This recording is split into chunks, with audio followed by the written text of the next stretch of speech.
start talking, but you really do just start talking. I had an awful conversation with my father. Like, he sucks.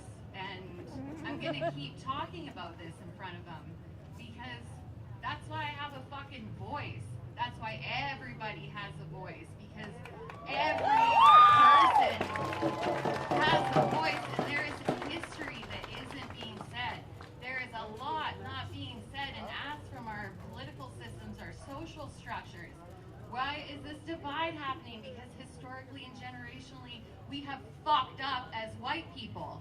And so please, please know, I want to get it right. I want to ask, I want to tell, and I am not putting that on people who have been telling it for centuries. I'm putting it on the people who look just like fucking me. Ask me what you don't know, and we'll talk. I'll help educate you or guide you in a direction. But what's important is we start talking and we start listening, and we are being asked to speak up and use our platform for equality, for people, for love. If you don't know where to start by cultivating kindness. You have got to reach down and ask the questions that you don't know, and go to the places that you've never been to before inside yourself. Because if you're hating, you are not loving yourself.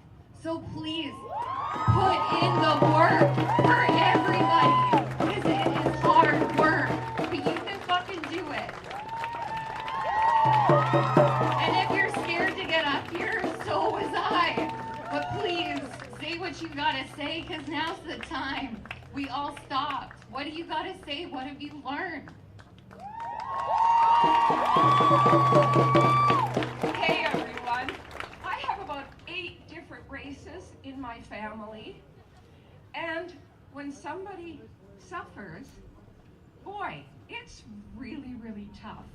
And to go into a store with my First Nations daughter and be followed around about 3 inches behind us the whole time, and that's never happened to me before, that's bizarre. And also, my First Nations nephews and nieces being mistreated at school because they're First Nations. Get a grip. Plus, I saw a post with a bunch of different labs, and they were all different colors. Who's prejudiced against some of them because they're white or black or brown? Thank you.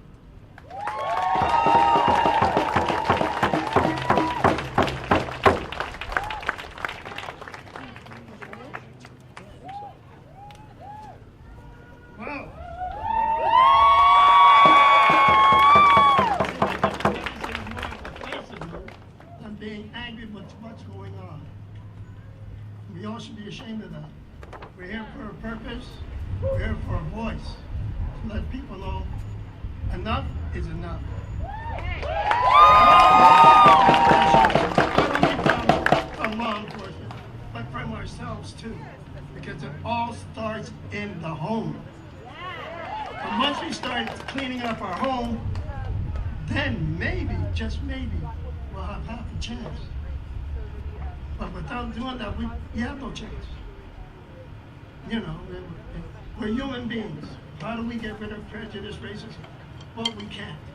Unfortunately, when we look back in history from the days of Cain and Abel, it's been going on, so it's in our DNA. What we gotta do is teach them. The young kids today gotta teach our parents. It's because we're the ones who are projecting this onto them and then bring it to the street. You know, I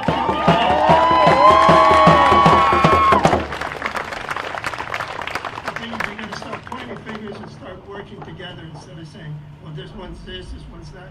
Listen, there's so many different races on this planet. We're all human. We're all human beings. Okay? That's one thing we keep forgetting. We're human. Let's start being human beings, and let's start treating people with respect. Not tolerating them, because we only tolerate our bosses. You tolerate me up here. Teach them acceptance. Once they learn acceptance at a young age, the next few generations have half a chance. Thank you.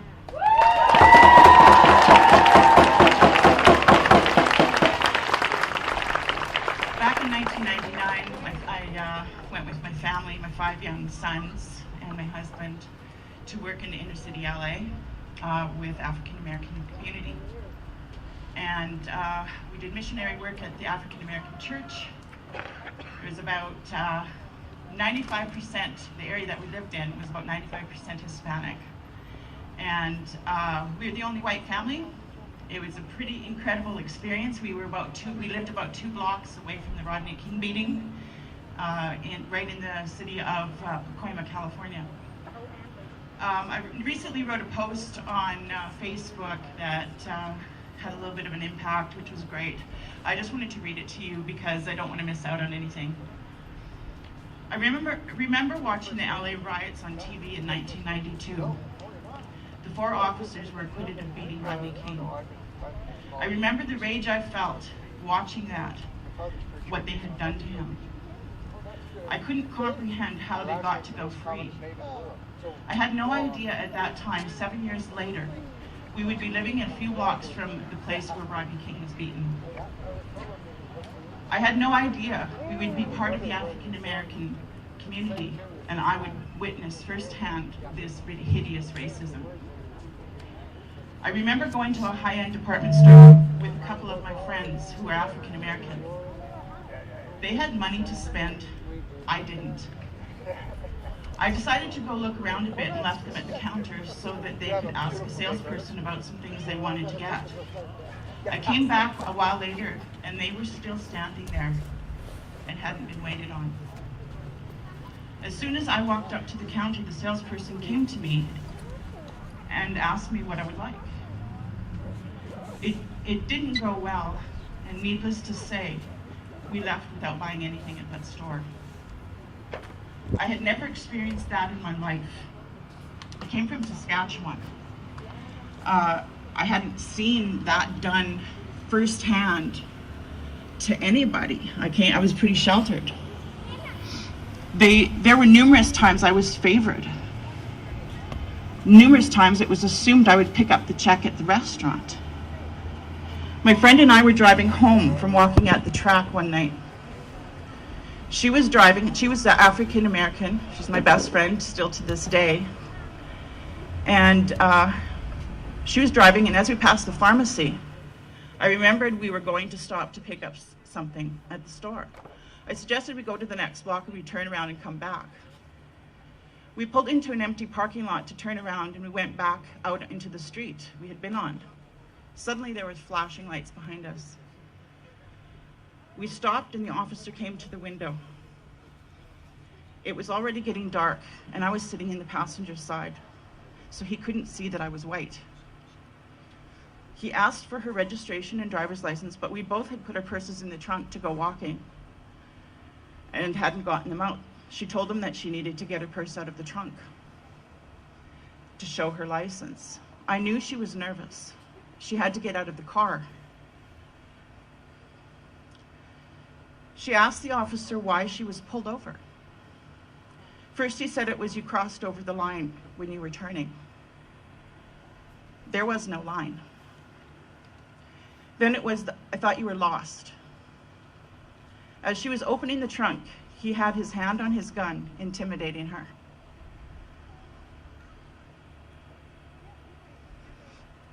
She had done nothing wrong.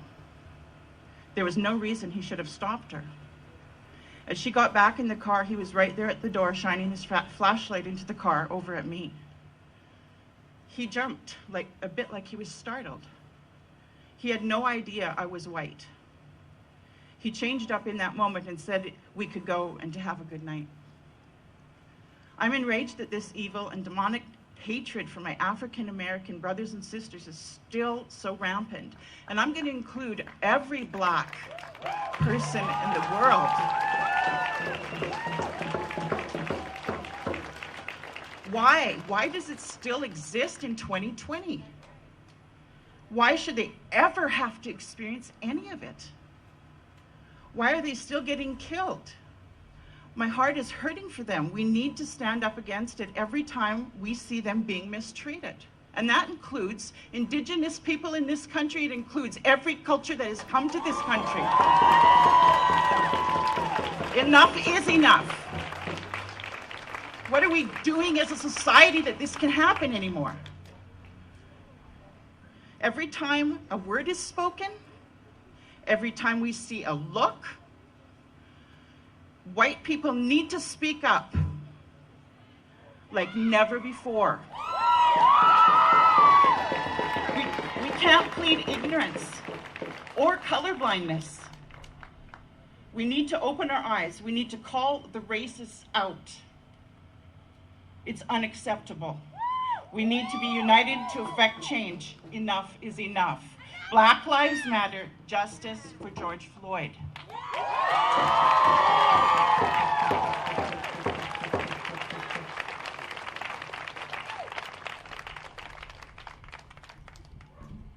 So I've never been this anxious before in my entire life. Hi.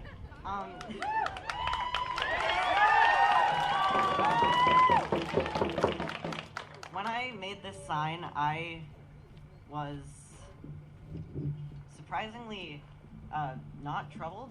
It was very easy to make, which I didn't like that. The fact that I could fill this with names of just black people who have been killed by police in Canada is horrible to me. And they were all unarmed. All of these people were. And I cried while writing these names down. The fact that this happens here, where Canada is supposed to be a safe place, is disheartening. Skirt up, thank you. It's awful. And I want us to be better for the entire world to see, because the fact that there are names on here at all is... I'm gonna cry.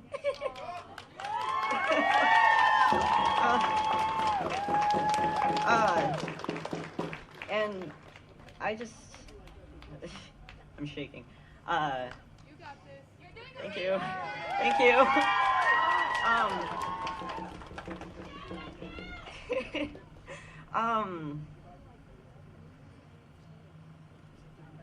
Sorry. What happened with George Floyd was awful, but I'm really glad that it has made so many people open their eyes, including myself. So, thank you.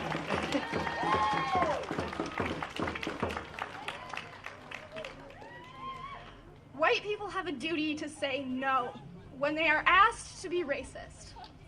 I have had to do that duty, to perform that duty so many times working in customer service. It is insane. My coworkers and my bosses have asked me to follow Native American people around stores, to follow black people around stores, to keep an eye on people who are just shopping, just working to get their things that they need to do what they need to do. I worked at a fabric store where we sold cuts of broadcloth to Native Americans for their ceremonies. This is an important religious right that they have, to buy this fabric to perform what they need in order to follow their religion. We cannot follow them around the store as if they are about to steal things, as if they are already committing a crime by trying to practice their religion. We have a duty to say no when people ask us to do things that are inherently racist. When we look at somebody and already anticipate that they are doing something wrong, it is our duty to say no, to refuse that first judgment that we put on people. We are humans. We are not our first instincts. We can be better. We can do better. We can think better of other people, and we can think better of ourselves. And we need to.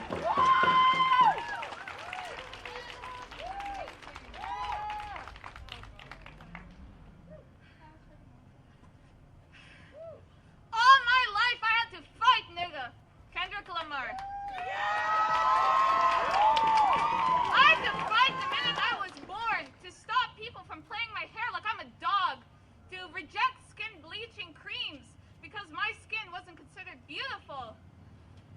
This goes to all of the people of color too dark to be beautiful, that their noses are not the acceptable European beauty standard. I am so happy that there's so many people who have attended this. Children, white allies, everyone. It makes my heart so happy.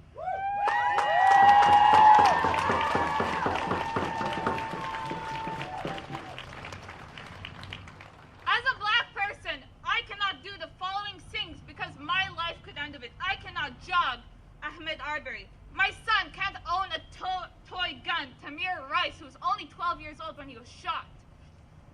My life could end because of a $20 bill, George Floyd. I can't wear a hoodie because I'll be seen as suspicious, and I can get shot because of that. I can't sell cigarettes, Eric Garner. I can't even live in my own apartment, sleeping peacefully without the police barging in and shooting 22 rounds into my body. Say her name! I am so happy of what this has done, that we are protesting, that we are demanding change, because enough is enough. I am tired of reactive activism. I'm tired of people just posting one Instagram post and that's it. I want protest. I want to demand change. Thank you very much.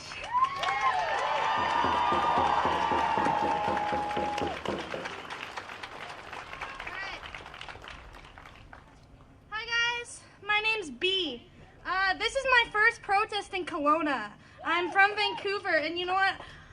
This crowd from a town this small, holy crap, let's just give ourselves a round of applause, okay? Like, Jesus.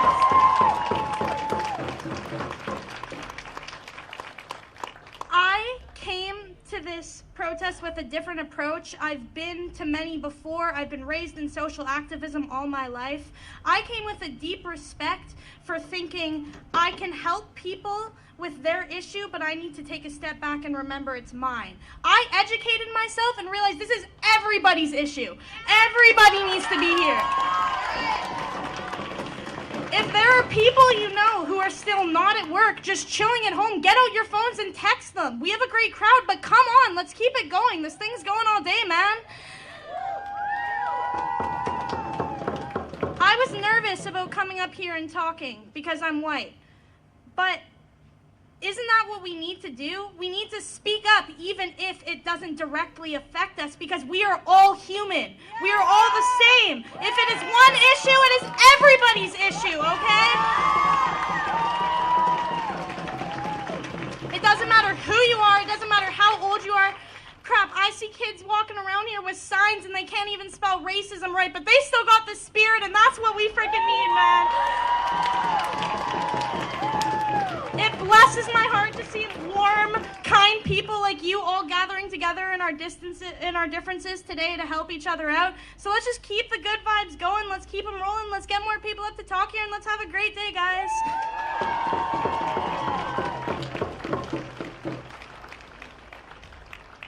That was my girlfriend. So this is the first protest I've ever been to. I grew up in a conservative family where when we're walking down the street and my mom sees someone who is like Middle Eastern or African American, she'll either grab me or just gently move us to the other side of the street. And she says she's not racist. She does have friends who aren't white, but putting a undercurrent level of fear into a small child for no reason that's racism. Like, am I wrong? Like, she taught me to be afraid of something and of a people that I'm not meant to be afraid of people I have no reason to be afraid of. The people I should be afraid of are the people that don't see what's wrong with our world, are the people that don't see a reason why we need to change, are the fucking cops that decide that violence is the answer. Like,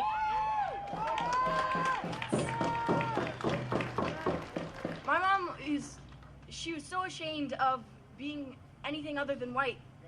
We're Native, and I didn't even figure that out until I was like 13. sorry, I don't see why.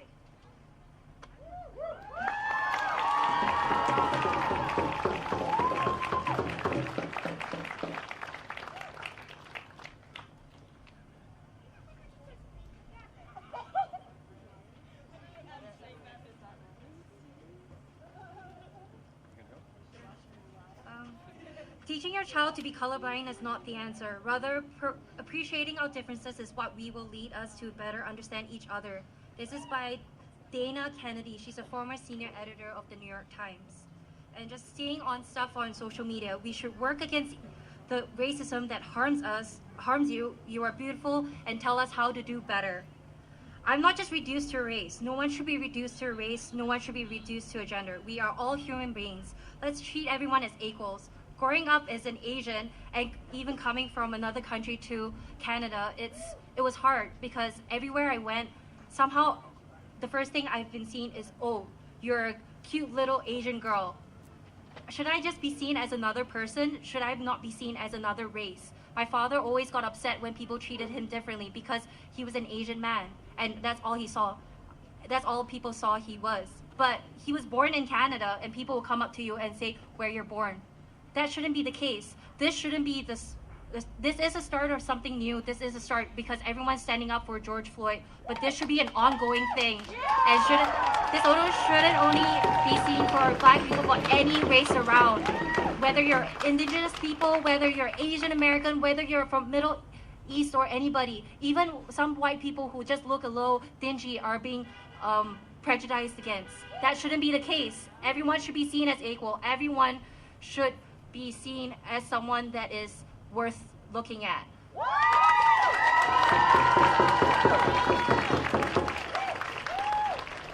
I know my slide's not very big, so I'll read it out for the people in the back. It says, take a look at yourself. That is your example.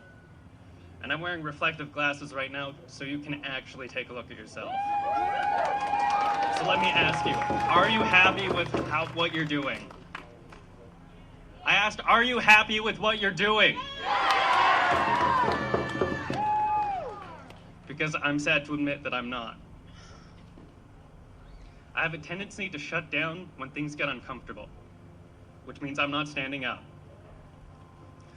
But me fighting my fears right now, standing up in front of all of you, is my proof that I will do better.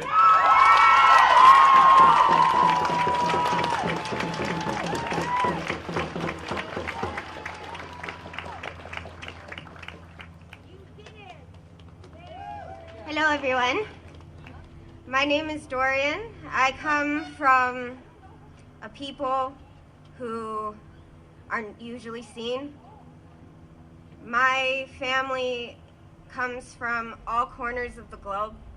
I'm lucky enough to have been born with white privilege, and it has shown me so many different faces of so many different people that we keep hidden, and we need to stop hiding behind comfortable smiles, and we need to fight back.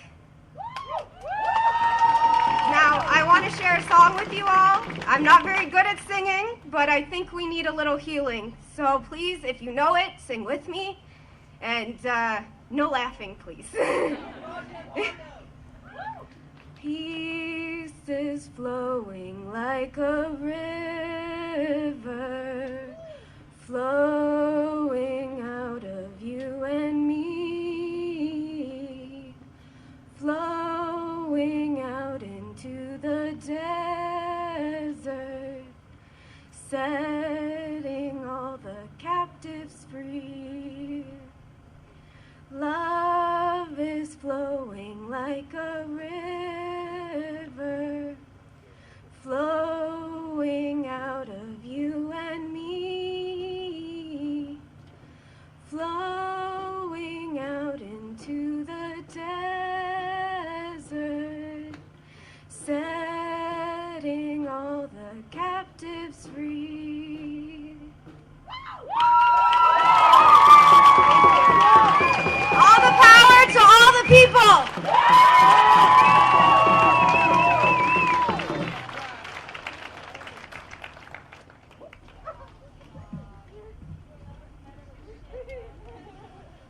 Ladies and gentlemen, brothers and sisters, my name is Sui Lee. I work for the KGH. I'm a healthcare worker. I'm gonna be late. They're gonna kill me. Also, I'm a chairman of the Chinese Freemason Club in Kelowna. And my family is 5th generation in Kelowna. 1904, my great-grandfather come to Kelowna and build a roadway, and also have to pay the head tax, $500 head tax. Because the $500 head tax, never have a chance to see the wife and kid again. The first day I go to school, someone grabbed a rock, smashed my forehead. The blood was pouring out over my face, and I swallowed it. And they said, go home, go back where you come from. Thank you.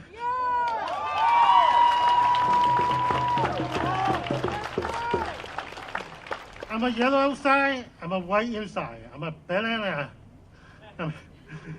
Anyway, I want to teach the next generation. Make sure it never happen again. Just no matter what color you are, where you come from, what religion you have, we were teaching them.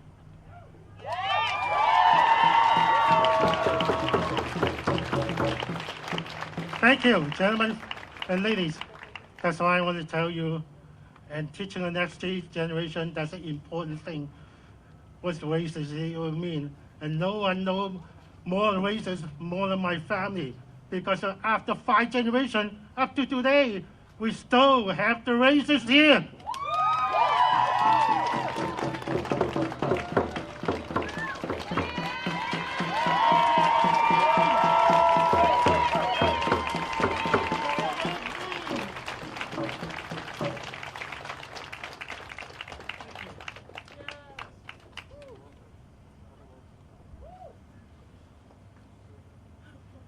Hello everyone, my name is Soren.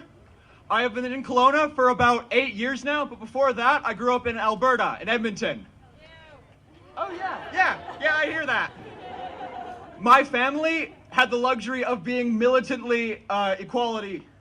I was raised that if I saw someone abuse someone else for a reason that they can't control, I should break their jaw. I was suspended 11 times for doing so. But something that I saw when a classmate of mine, whose name I don't even remember, when his dad was waiting to pick him up, they're both from India, when cops were called because there was a suspicious person in the parking lot, I didn't do anything or say anything, nor did any of the school educators or the person in charge. We are all here, and we are all speaking out against it. Right there is the City of Kelowna City Hall. That is our municipal government. Everyone needs to change from the bottom to the top. We have to make sure that the top changes with us. We can't be the only ones who are saying they need to change so that they get rid of one bad apple but leave the spoiled bunch. We have to show everyone how to change, and we have to make sure that they change. We have voices, we have votes, we hold them accountable. Please don't break their jaws, that is actually illegal. But make sure that they don't have a job where they can be in power.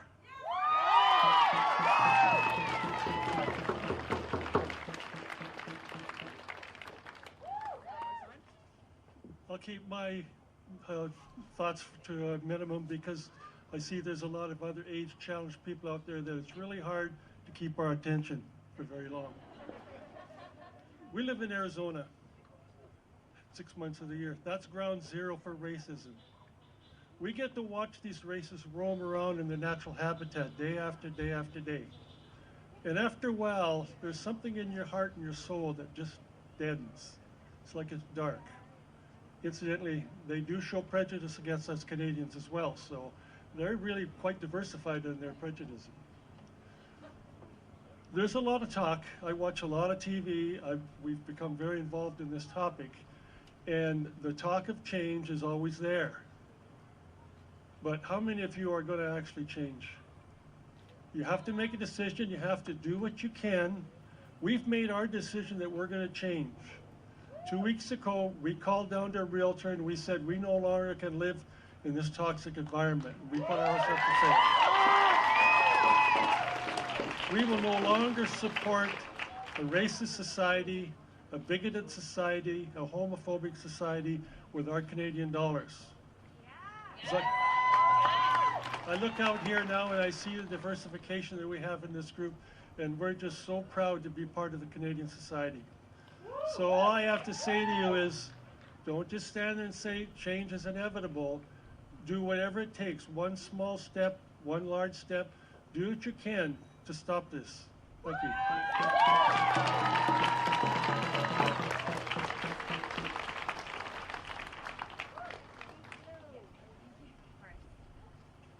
Hi, my name is Carrie, and I just want to say that as a white woman, it is a privilege to educate myself on racism instead of experiencing it.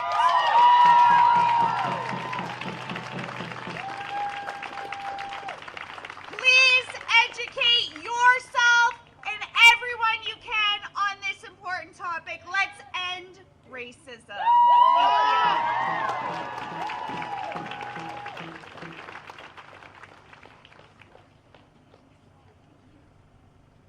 There's a lot of people waiting in line, so I'm going to keep my message short and sweet.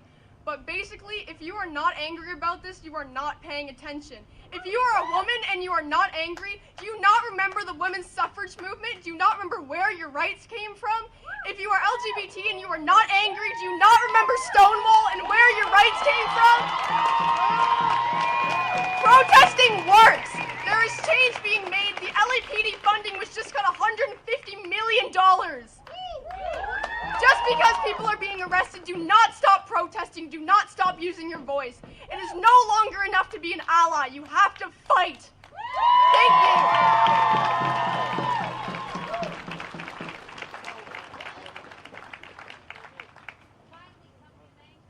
Okay, I don't know what I'm going to say, but I see there's lots of little ones in the crowd, which is great, so I'm going to try not to swear.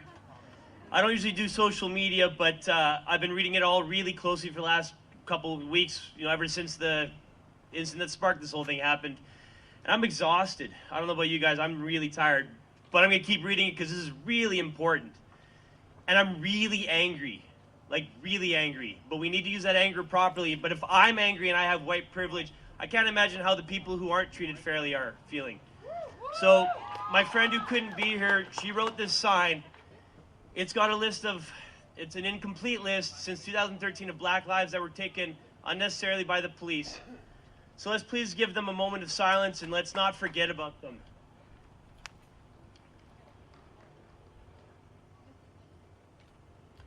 Thank you.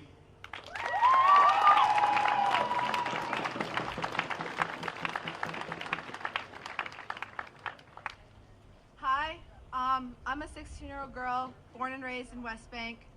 My mom tried to force me not to come here. I cried to her saying, "Mom, we have black family. I am Native. Why would you stop me from this? I want to fight for what's right." I was stopped the other day because of a cop. He said, "You are not allowed on this premises." I looked at him straight in the face and said, "Why am I not allowed here? If I was born here, what is wrong?" He said, "You are stealing." What am I stealing from? I am here. I will stand here until you do something. You cannot stop me from living here, seeing beautiful people every day. I have a friend. He is mentally disabled. He just happens to be a person of color. I was at school with him, and he was pushed into the ground and beaten. Sadly, he did not make it. The person who did it is a privileged white male. I would not speak of his name, but I wish that he learned better. Every day I had to go to school. I was told to leave by many people because I am Native. I had black friends told to leave because they are not welcome. We will no longer be silenced. Throughout the years, there have been slaves, residential schools. What else is next? We will not be stopped. No one will stop us. To the people who are here, thank you. I am proud to say that I am one with everyone. I will not stop until I am in the ground. Even then, I will keep on fighting for everyone. I will not be silenced. No longer will you be.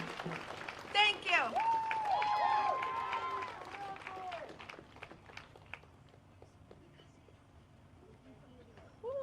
Hi, everyone. I'm a little nervous. My name is Celeste Doucette, and I am from a small city called Lloydminster in Alberta. And I guess I just came up here because all through school, my experience was not that great. I had a lot of comments made about me, a lot of judgmental looks, a lot of friendships that ended due to skin color, and I'm still not sure why they did. I had a best friend that I had in middle school message me today apologizing for the comment she had made back in middle school, and that alone, I was basically in tears because wow, like, it was incredible. It took a weight off of my shoulders, and I see all of you here, and it makes me really emotional to see people all over the world.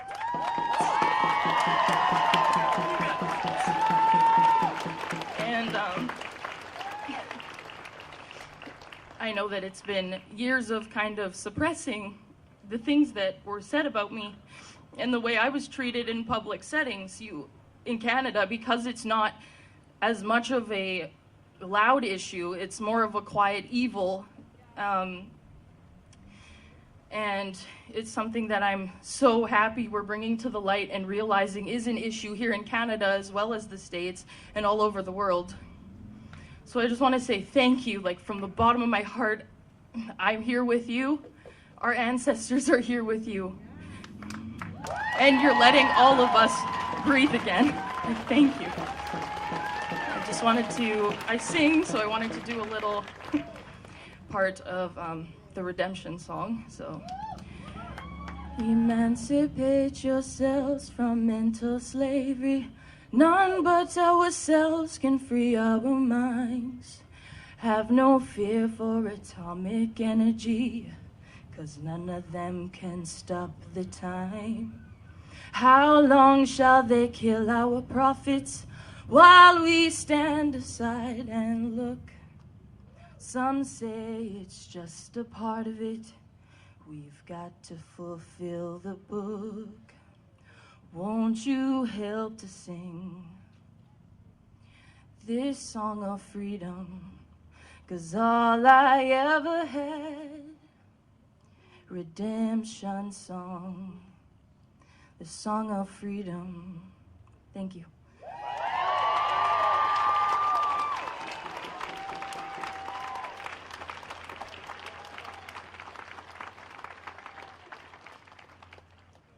Hello, my name is Ryan, and I am a professional wrestler and drag queen based out of the Okanagan.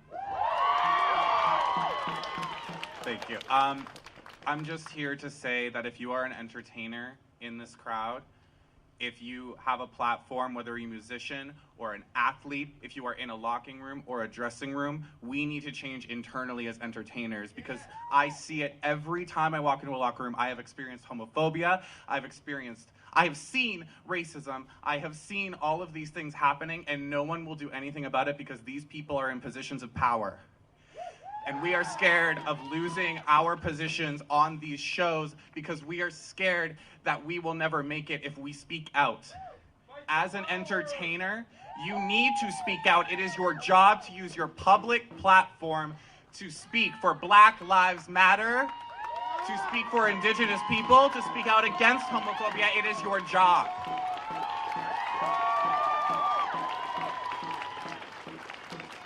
Thank you.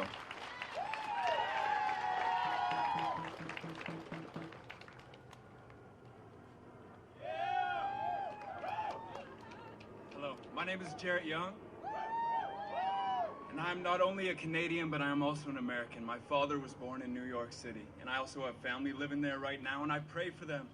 I pray for them right now because they are going through some of the hardest times they have ever seen in their lives since, well, people my age especially. They didn't live through the 90s. They didn't get to see the Rodney King. They didn't get to have this.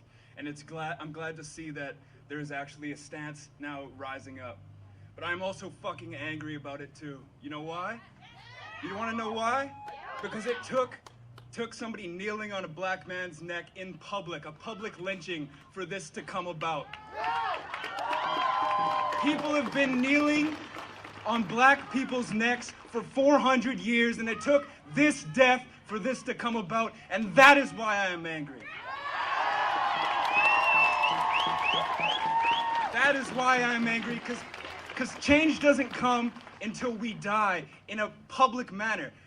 Trayvon Martin has been happening, Breonna Taylor. There's names for, you could say names for minutes and minutes on end.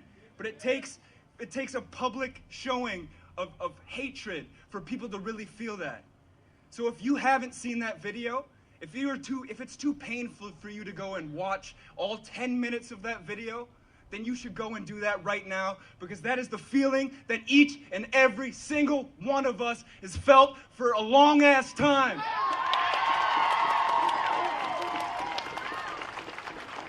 My father passed away 2 years ago,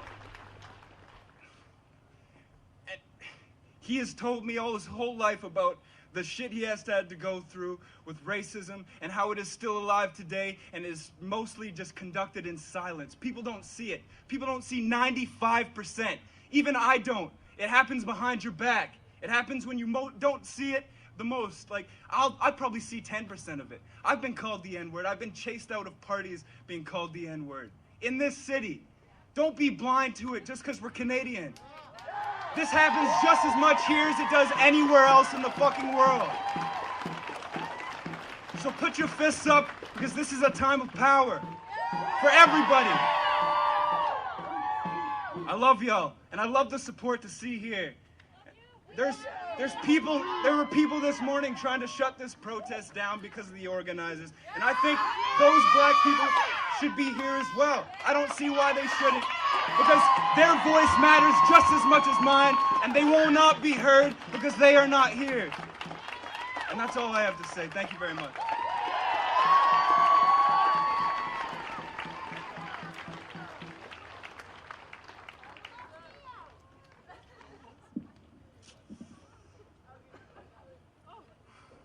My name is Jamar Nicholas Afray Angel. I won't take up too much time because there's important experiences that need to be shared, but I just want to offer an intermission of inspiration. Controversy has arisen from this rally because of its organizers and perceived intentions, and I understand the frustration and confusion, but the fact that we can gather here with all of these varying races, genders, ages, it just shows the influence that the Indigenous and Black communities in Kelowna have on the rest of us. It's amazing, and we should all see that for what it is. While I continue, I ask that you don't stay quiet while I'm speaking. Make noise, be loud, be fucking rambunctious, I don't care. So excuse my swearing. Everything that's happening around us is meant to inspire change. Change that will eventually lead to peace. We need differences in our lives. We need support from one another. Every single one of us need to help each other. We ain't no different from them. The people down in the States, white people, it doesn't matter. We're no different from them. Peace is not a tool, it's an outcome. Change has never been brought through peace, I guarantee you that. Only violence that leads to peace and complacence. War is fought to indoctrinate religions into the minds of imperialized peoples. Lives taken to send a message of power. And that's exactly what's happening to our brothers and sisters. And we should recognize that. A demonstration of authority through the blood of our blood. I'm not advocating for this peaceful day to turn chaotic. I'm just pointing out the hypocrisy of those who judge my heritage. I don't want violence, I want conflict, contradiction, discussion, and formality. I want you to be passionate about this. I'm not here to play the role of the complacent Negro who doesn't see the discrimination and institutionalized racism placed upon his family.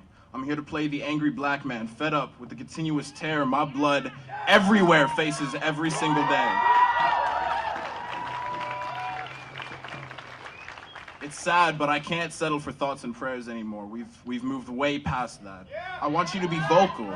I want you to be pushy. I want you to be bossy. Whatever will let you be seen by those who swerve their attention in the face of challenge and adversary.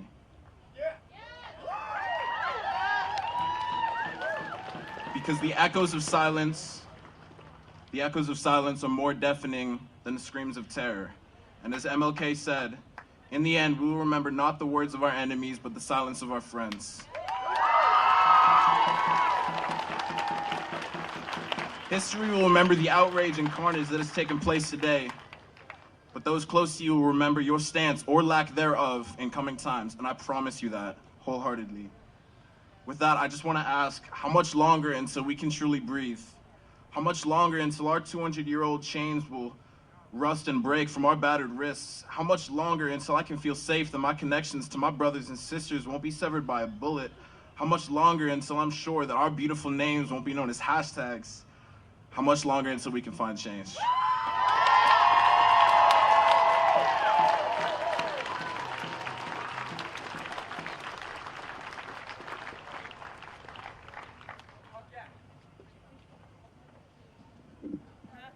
Hi, everybody. I wasn't going to get up here to speak today because it is not my time to speak and it is not my place to speak. And then I remembered today is June 5th. Any other year, I would be celebrating Pride with every other LGBT person in this crowd and in this country. And then I remember that Pride began as protests because people had to fight for their right just to exist. And the people that began these protests and the backs that these protests were built upon were people of color. The entire Stonewall began with people of color protesting for our rights to exist. And the LGBT community needs to continue to stand with people of color just the same way that they stood with us. I won't take up too much time. Thank you.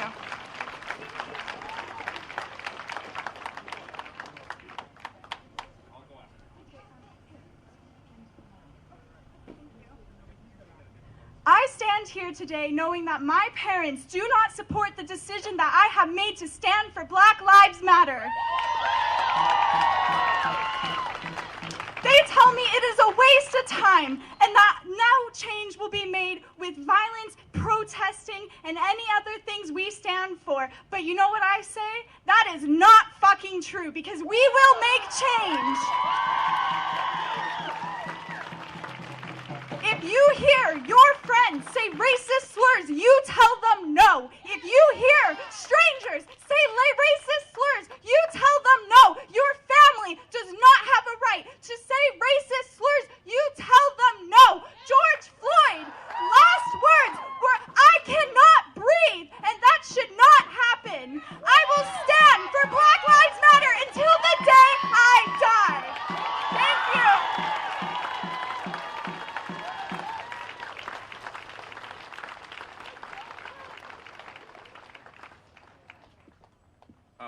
I know it might not look like it, but English was not my mother tongue. I grew up learning English, French, of course, at school. I speak 3 languages. I learned Greek in college. I studied Russian in university. When you meet someone from a different race, just ask them about their race. Ask them about it. Inquire. Find out what language do they speak. Where are they from? How did they get here? Learn about their history. If you don't understand history, you're doomed to repeat it.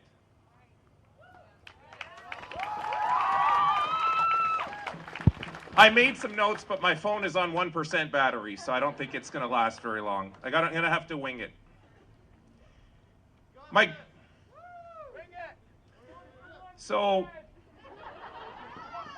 My grandfather had to get on a boat and escape the Ottoman Empire in the before World War I, so he wouldn't get drafted. And if you understand what the Ottoman Empire, how ruthless and deadly they were to all of Europe, the Middle East, and North Africa, you understand what I'm talking about and why they were genociders, exactly. My 3 uncles had to get on a boat and move to the Caribbean for 25 years before they could move back to their homeland. My parents escaped. My father had to go through a checkpoint, and I'm going to address this a little bit later because we have to be very careful about what the government's trying to plan for us. My dad had to go through a checkpoint after his father died. My grandmother had cancer. My dad had to go through a checkpoint to go to work an hour away to support his family. He had to explain why he had to go to work. I just want you to remember that we have to be very careful about what they're planning for us. I want to say thank you to every single person here, to your parents. If you're under 50, to your parents and grandparents for allowing my family to come and live in a free country. Every one of you.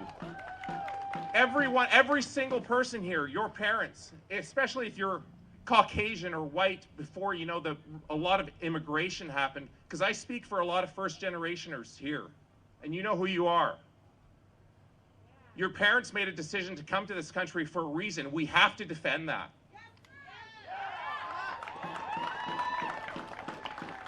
We must defend that.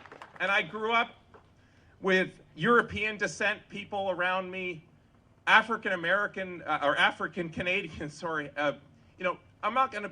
I used to call them black people because they're dark. So what? They were my friends. I used to hug them. I used to play sports with them. I didn't even care what color they were. Asian. I grew up in a melting pot.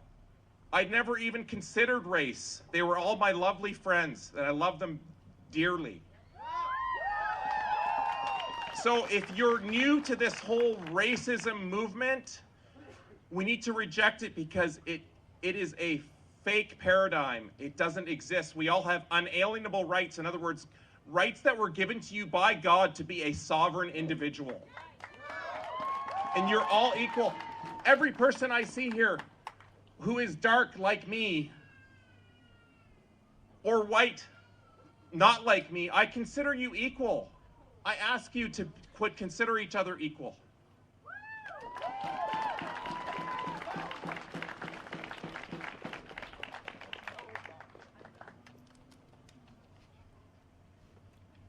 My name is Rena Simonchoni, and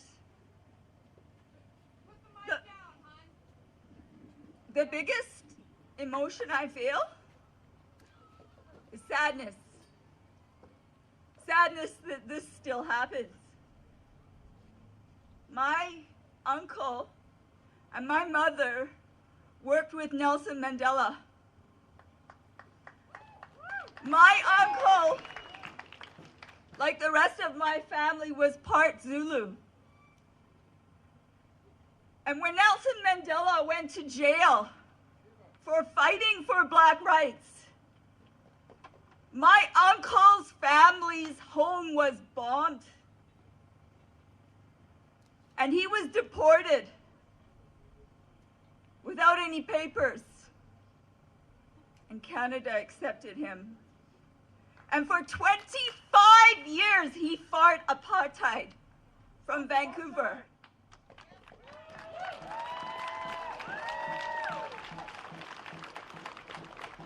What I can't believe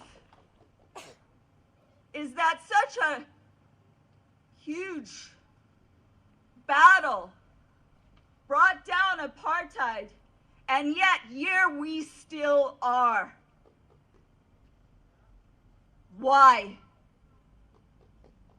I'm part Zulu, but I look multi-ethnic, and I can tell you, in my lifetime here in Canada, I have endured racist slurs because somebody thought I was East Indian. I have endured racist slurs because somebody thought I was Native American. I have endured racist slurs because somebody thought I was an Arab. I was even told, I'm a teacher, not to walk into the school that I walked in on the day of 9/11 because I look so much like an Arab. These things happened to me here in Canada. And they need to stop. What of the Aboriginal women that are going missing in this country?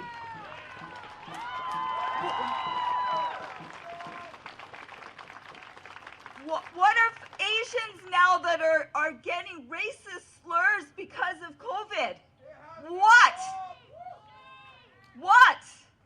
Why? I can't tell you how many times I have seen over and over and over things in the media that make me feel so sad and so ill. I remember when there was all those families that were on the boats trying to escape, and I saw the children's pictures of families trying to escape, and we were as teachers getting a lesson on anti-racism. I ran out of there looking after all those pictures and looking at the eyes of hatred and all the things that were part of the lesson, and I couldn't handle it. And I broke down in tears. And my dear principal at the time, he came up and said to me, "It is not you. And you breaking down in tears that has the problem. It's everybody else that can't break down in tears when they see this over and over and over again."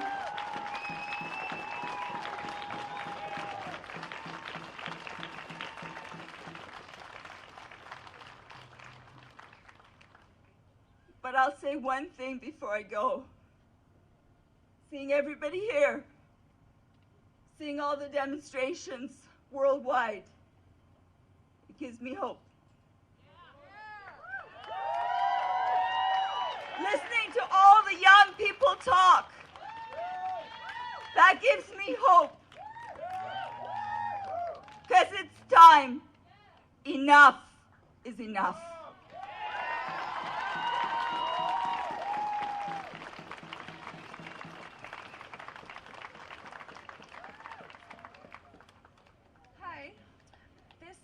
I'm 18. This is my 10-year-old sister, and we came here from Vernon this morning. And she has something she wants to say. All over the internet, people are saying, we're not the same, but we will help you. But we are all the same. We are all humans.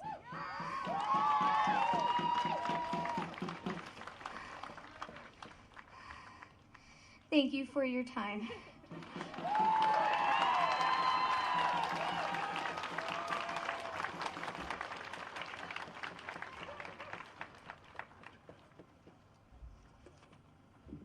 Hi, everyone. My name is Nikkei. I've been here in Canada for 3 years. I'm here for school, but I moved here from Jamaica.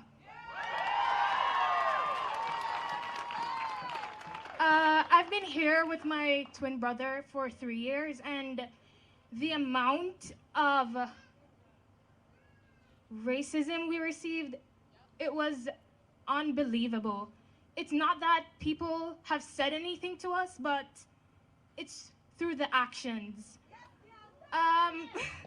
We were walking once in the parking lot of a supermarket, and we're just casually talking, minding our business, and some people just started running to their cars, and we walked past it, and we heard when they closed they locked it. They pressed the lock on it. And I'm just like, what was that for?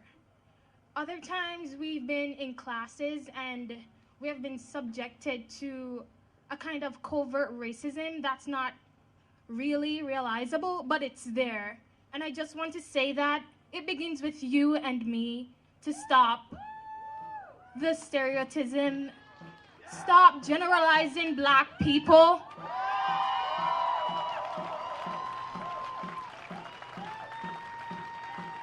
My sign here says, skin color is not reasonable suspicion. Not because I'm black, that means I'm a thug. Not because I'm black, that means I'm gonna steal from you. Not because I'm black, that means I'm a threat to you. I don't wanna hurt anybody. And I'm sure a lot of black people don't wanna hurt anybody. We're just going about our business. And I'm sure a lot of Asian people don't have COVID. I was sitting on the bus and I literally watched a female tell her daughter to get your mask on quickly because an Asian guy got onto the bus. Stop! Stop it! It's annoying! It's really annoying! Imagine how we feel. Imagine how we feel. We haven't done anything to you. We are here to study. We are here for work.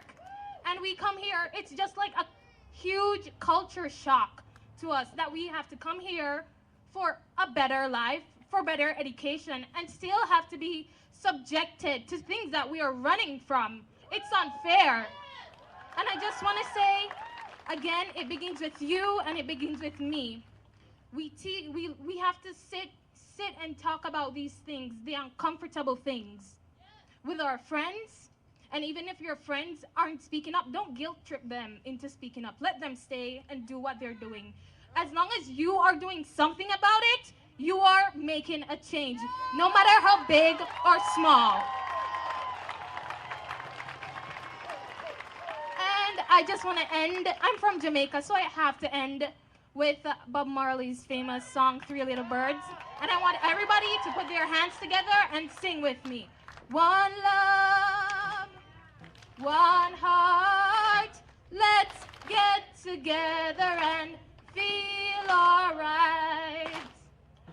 One love, one heart, give thanks and praise to the Lord, and I will feel alright.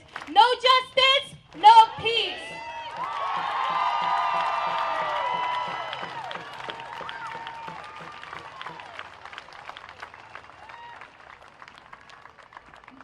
Oh God, this is a lot of people. Hi, I'm not good at public speaking. My name's Sarah. Please bear with me. Standing in that line, there was so many things that I wanted to come up here and talk about.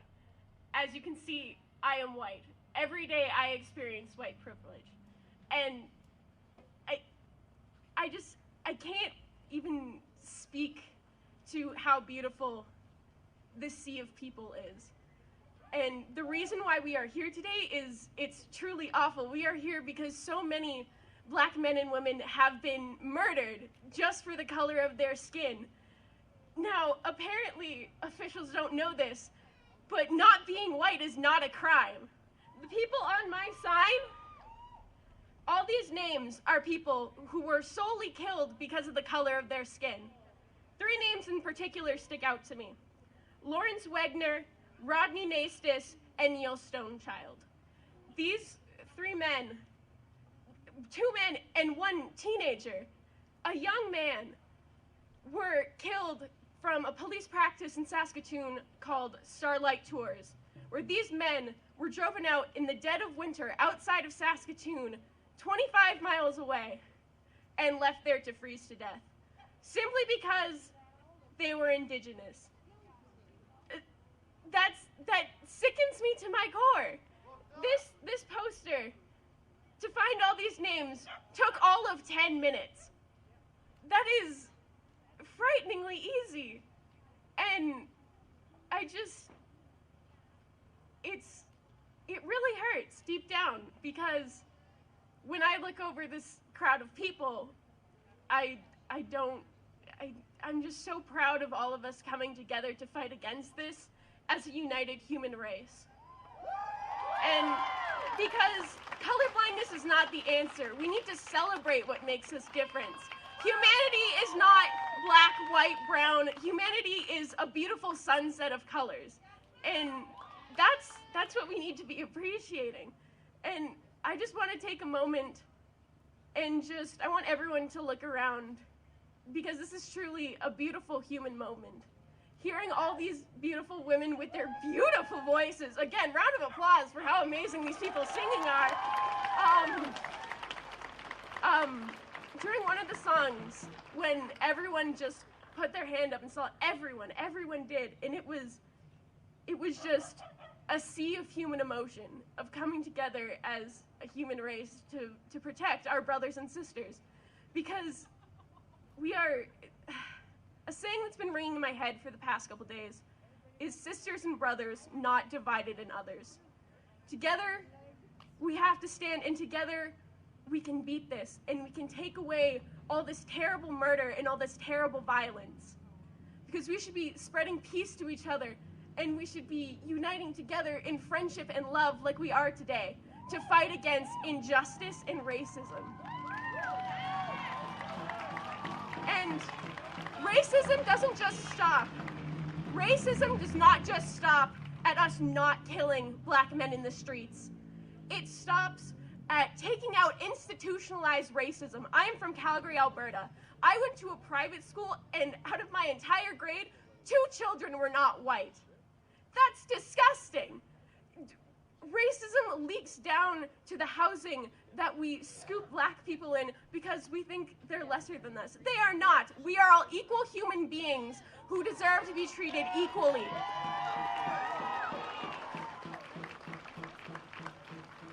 Appreciate this beautiful human moment for what it is, us uniting against evil.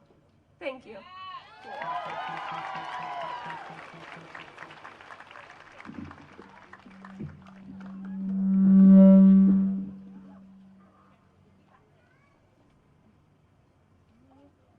Hi everyone, my name's Joan. A few days after George Floyd was murdered, I was reading the news like I had been the last few days, and I was so overwhelmed by what's happening to the protesters in the United States. And I just thought, I have to take a break from this for a couple of days. I'm gonna stop reading the news. I'm not gonna think about this. And then I felt the deepest shame I think I've ever felt in my life. I know that I benefit from white privilege every day without even noticing, because I don't get followed around stores. I've never been pulled over while driving. But that was the first time I caught myself on the edge of buying into my privilege on purpose. And then I remembered the words of Mr. Rogers, who says, look for the helpers. When you become overwhelmed by all of the terrible things that are happening, it's okay to take a break from looking at the violence for a day. It's as long as you keep being a helper. When you feel like you need to take a break from the problem, remember that you can still help by reaching out to someone and doing something positive.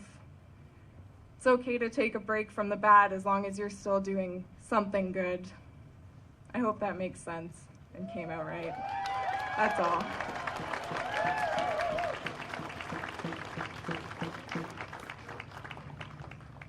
Hi, so I'm Indigenous, and I just want to talk about an experience I had.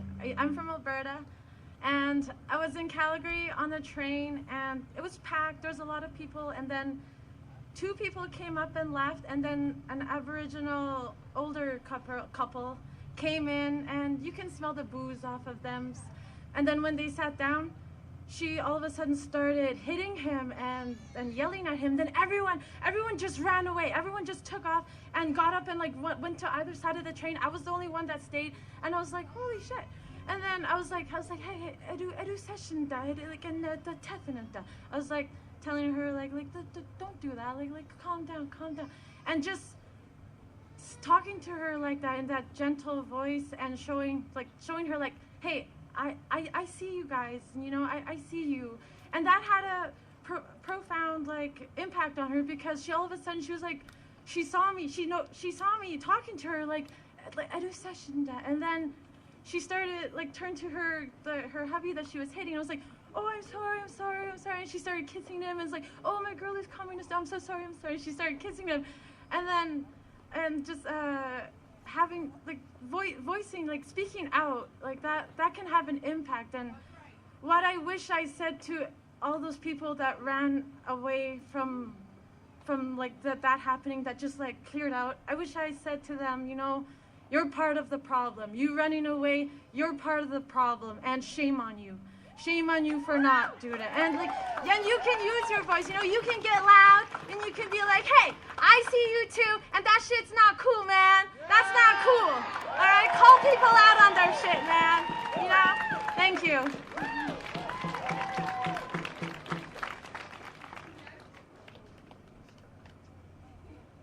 It is a big crowd. Wow. I was on a jog yesterday in Rutland by the McDonald's and the Timmy's. I was passing by a bunch of houses. They looked pretty nice, and then I looked to my left. It was in the evening, and I see a Confederate flag glowing in the window of a condo. And it was evening, so it was ominously glowing. Anyways, I moved on, I kept on walking, and then I saw 3 people standing, enjoying cigarettes outside their house. I said, are you not worried that there is someone with a Confederate flag right beside you? And the lady said, oh, they keep to themselves. And then one guy said, where is this going? And instead of telling them how a Confederate flag stands for slavery, I just said I felt afraid in that neighborhood. And he said, oh yeah, you're fine. So then I said good night and walked on. I came back with a phone and took a photo of the house later at night.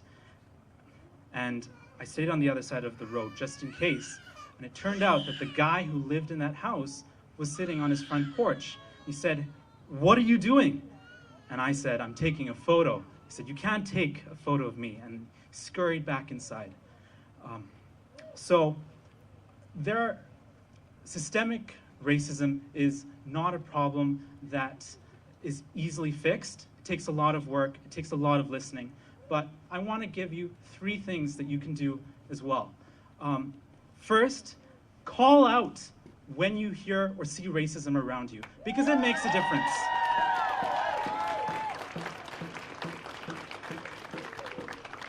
I've been on the bus, I've been called the N-word before. I've had to sit through rants where people talk about how Indians are coming and copying white people. I've had to go door knocking with friends, many who were Aboriginal, and then they get exposed to blasts of racist litanies at the front doors of people.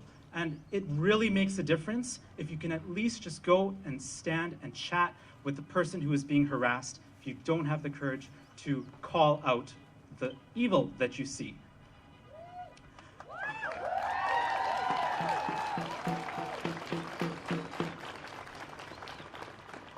Many of us also have racist family members, and yeah, what else is there to say?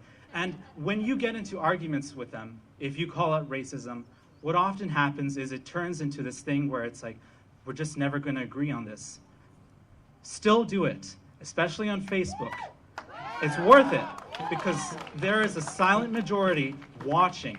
They are watching to see what is acceptable in the public sphere, what is not. And when you start and say, racism is not allowed here, it makes a difference to all of the people who are watching. So it's worth it.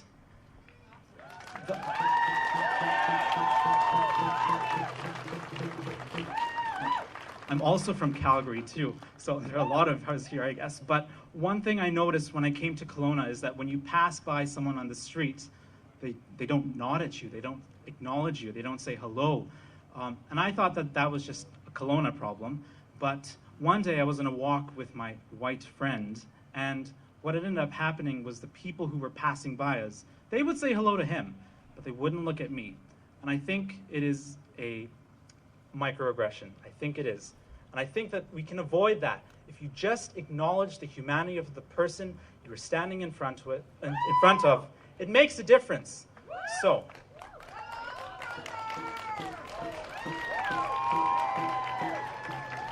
the last thing I want to say is that if you are skeptical still of Black Lives Matter or of systemic racism or of any of those things, just ask yourself, what evidence do you need to see before you will take action?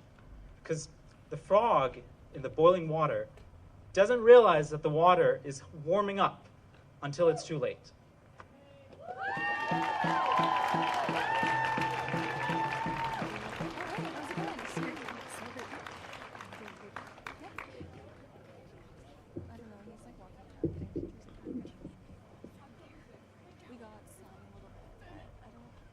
Hi there. My name is Alexis Woodman.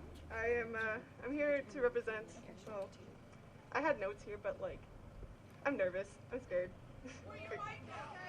Put the mic down. Awesome. Okay. All right. I'm a white woman, privileged because of my skin color, and I'm ashamed of it. I stand here to represent a man at home that I have who is Jamaican. He cannot be here today because he is working, but I am here to stand here to represent who he is.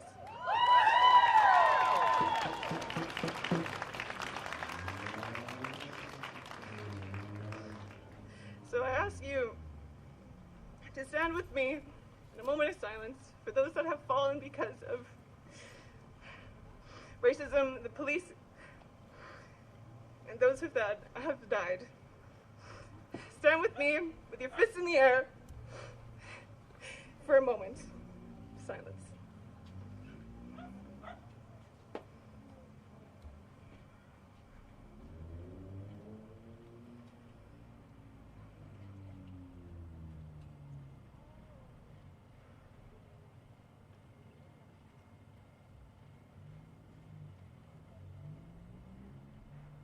Power to the people! Thank you.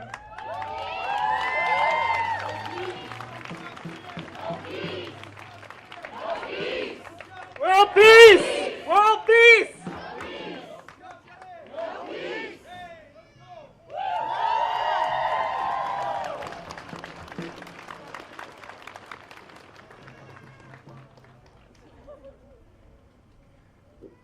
It's been a long time since I did anything like this. When I was 18, my first job was in a telecommunications call center, which if any of you have worked in one, you would know that it's usually a hotbed for multiculturalism and recent immigrants who work there. After a couple of years working with all the best kinds of people that you could meet, from India, China, Jamaica, Nigeria, places all over the world where people came to work their first job in Canada, after a couple of years, I became someone who trained people to take customer service calls for the people who live in this country. Probably on my 7th or 8th class, and every class had multicultural people, but there was a young man from Nigeria that I was training to take calls for this call center that I worked in. And on his first week training on the actual phones, his first week taking calls, at one point he waved me over and he put down his headset and he said that someone had called him an inbred, the N-word. My first response to that was sheer shock and rage, and immediately I started saying, you don't have to take that, you can hang up the phone, you don't have to let anybody talk to you like that. But the look on his face did not change. And I realized in that minute that there was nothing I could say to him to make that better. That people in this world who called in to someone who was there to help them, called him a slur because they thought the sound of his voice was different from theirs. And what I learned in that minute is there is nothing I can say to make that better for people who have to endure that every day. The only thing I can do is help make it so that nobody talks to people like that ever again, and that we, as people who are privileged, have to help make that better.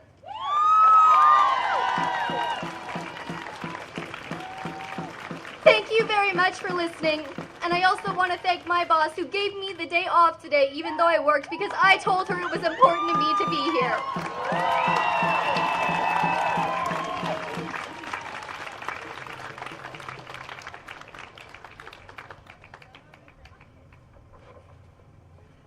Hi, oh gosh. Hi, my name is Jasmine, and I am 14 years old. And I am actually terrified to be up here right now. But I cannot say that I am as terrified as the people protesting in New York and Minneapolis who are being arrested and possibly killed for standing up for what they believe in.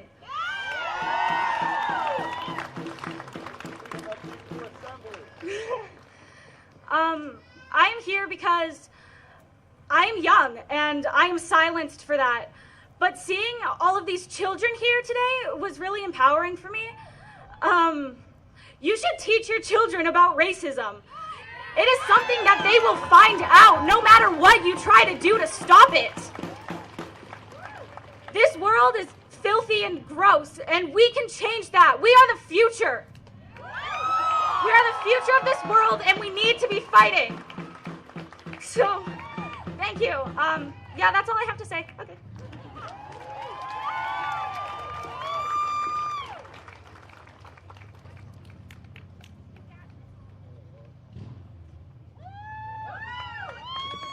I got this, she said. I'm not sure if I got it, but I wasn't thinking about coming to take part in this today. But recently I had a friend of mine asking me what all that fuss about George Floyd. And I think the best way for me to relate to it, or the best way for me to help people understand what it is to kind of give you snapshots or pieces of my life. I was born in Ivory Coast, Côte d'Ivoire, in Afrique de l'Ouest. I spent a big part of my life in France. So fast forward centuries from slavery, then from the explorers, and then the colonizers, and then till today, the colonizers, we're back to France. I'm gonna give you just a quick story. When I was young there, I had one of my uncle who he was a teacher at one of the biggest universities in Paris, La Sorbonne. And he decided, you know what, I'm tired of teaching chemistry. I'm going to work for a private company. I don't want to teach anymore. We took him to Le Havre, which is not far from Paris. He had an interview, fantastic. Got a call saying, you know what, you line up. All we need to know is to figure out when you're working. In a week, you'll start. 2 weeks later, no phone call. 3 weeks later, he made a call. They told him, yeah, we're thinking about it. The board is still looking at it because of how high he was going to be in the company. 3 weeks later, he called. And one of the guys that was very understanding told him, you know what, Mr. Koulibaly, I'm really sorry. You're not going to get a call from us only because of your skin colors. You are the best of all the candidates, but we are not going to give you the job. I'm being nice to tell you, so just don't wait. Fast forward, I arrived in Canada here in 2005. I remember meeting two girls here, I think they're from Cuba, telling me, are you new in town? I said, well, yes, I am. I said, why? They said, because we all know all the black people in this town, which is fine. And I moved down to Toronto and came back. Kelowna had gone a lot mixed then. But I want to tell you, for the people who are going around and saying racism, that is only in the US, I want to give you the pieces of my life that I had here. I got called the N-word right here on Bernard Street, right here in Kelowna. I walk into a bar here, sitting down, have people coming right into my face. and pointing at a hat that he was saying, "Make Okanagan great again."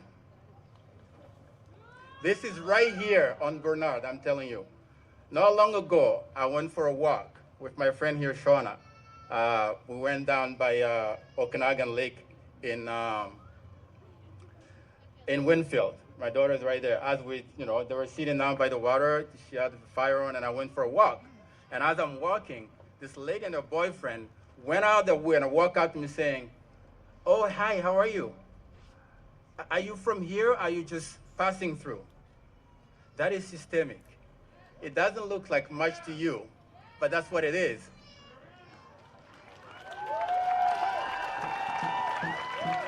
Again, as I'm going through all this, I want you to, at some point, put yourself in my shoes. As you're growing up from an ex-colony, and then move down to France thinking things will be better, and leave that.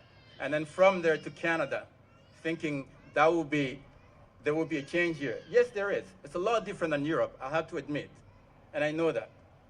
So I'll take you back a few years, traveling back in Vietnam, as I'm walking down between Saigon City, Ho Chi Minh, and to Nha Trang. Stop somewhere, having a drink. I went up to a guy and said, they have those little kiosks in the corner. I said, "Can I buy a drink?"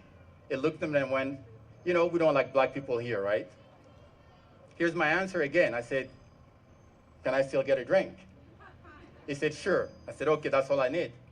But I didn't come down here. Anybody that I know will tell you, I told everybody that I had the most amazing experience in Vietnam, because there are still good people out there.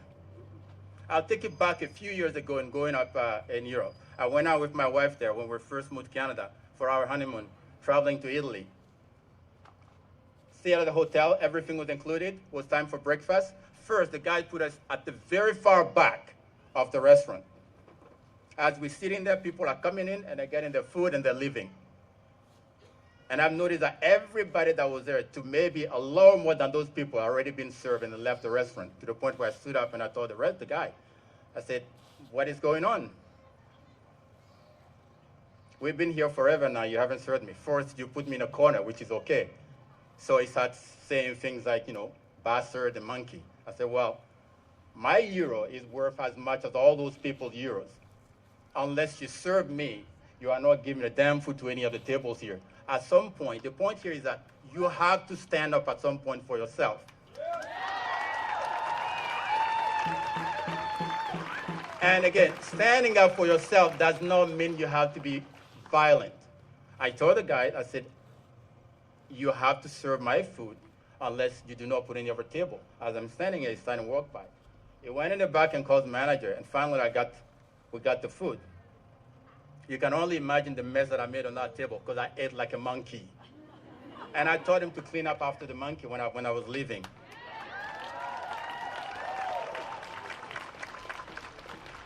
The point here today, and I can go on and on and on about those life pieces. When I'm on my way to Vietnam, I stopped in Tokyo. I got ID'd 3 times waiting for a shuttle to go from, I think, Narita Airport to another airport to catch my flight. While there were so many people around you, and the police never left that corner over the street until I got on that shuttle to the next airport to do my connection. It is everywhere. And as somebody was saying, it is a fight that we are going to have every day. And I'm here today for my kids. I have 2 kids, they have.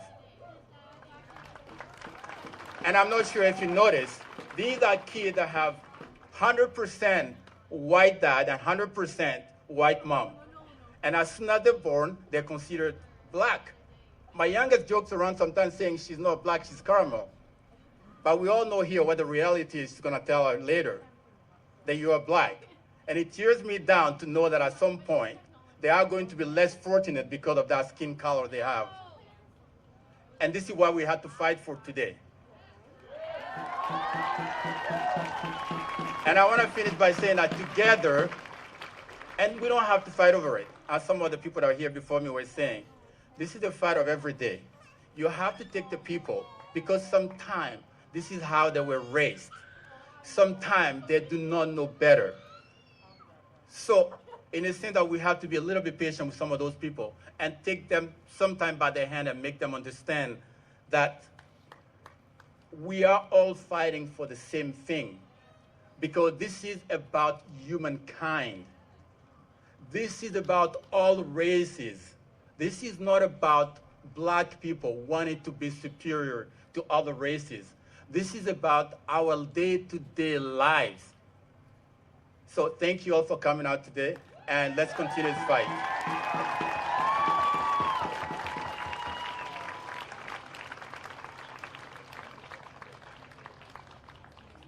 Hi everybody, my name is Walt.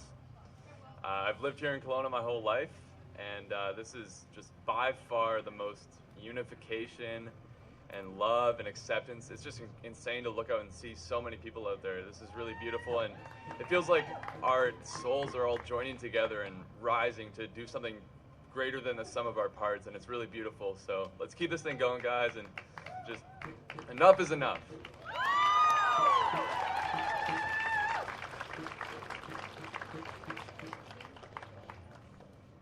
Alrighty. Hi guys. I'm not scared to be up here. I'm scared to be black. Basically, growing up in Canada, don't get me wrong, I'm very privileged. I was adopted. But if I were to live in the States, my skin color would block everything else out. You know what I mean? Like, it's a fear to walk on the streets. I'm not going to give you story after story.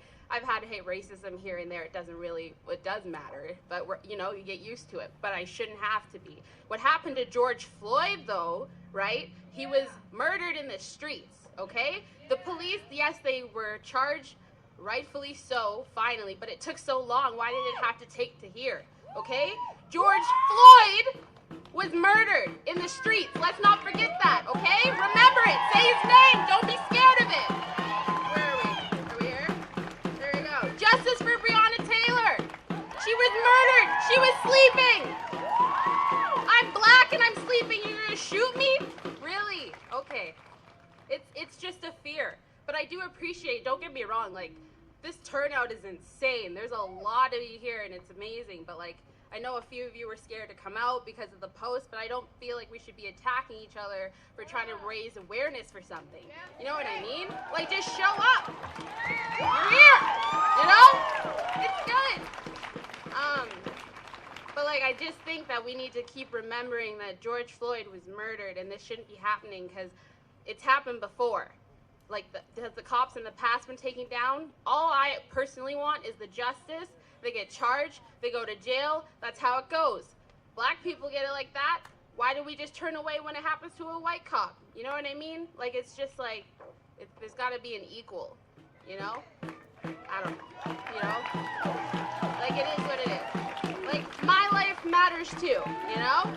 Like, you know, we're all in it together. So, thank you.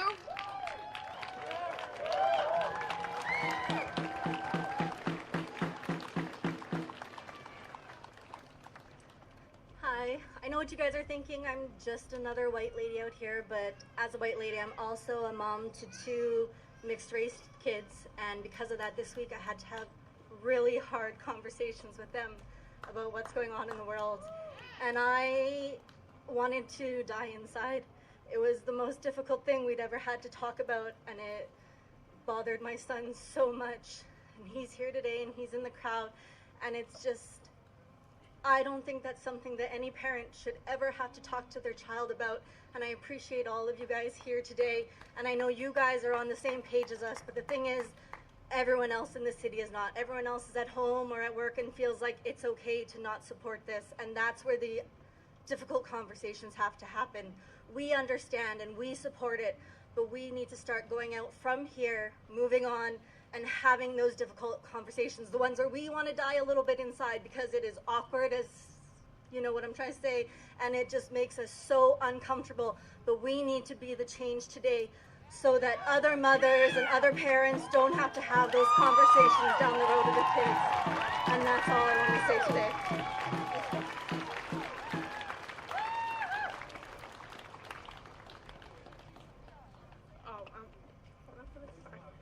Hi, my name's Ayana. I am Indigenous and proud. Thank you. My sister, she's right there. She's white, but we both have a Native mother, but we have a white father, but that does not make us any different. We are all equal. I'm terrified of public speaking, so this is like really scary.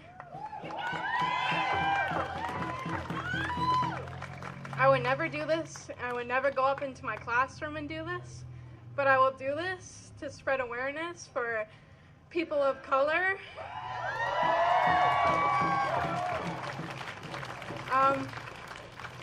My grandma was in a residential school, and my mother was placed into a white family growing up. She was taken away from my grandma, but I know if they were both here, they would not be silenced. They would speak up for their own religion, race, and just never stand down for what they think.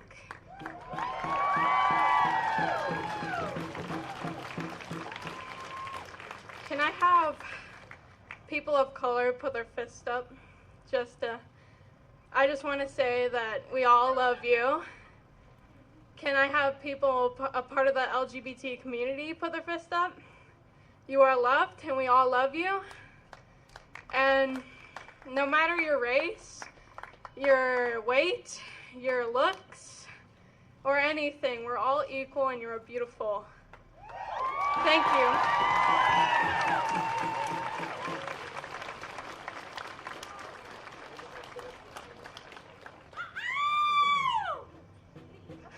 Okay. Sorry, I wasn't expecting to come up here today, but as I was in the crowd, I started crying. I'm the mother of a biracial son who's an adult now, and he's Indigenous, and I have lots of grandchildren of varying degrees of white to brown. And as a mother and a grandmother, I think we moved here when my son was in grade 4, and I remember he got this thing about if you have 3 wishes, what would they be? And one of them was that his skin was lighter.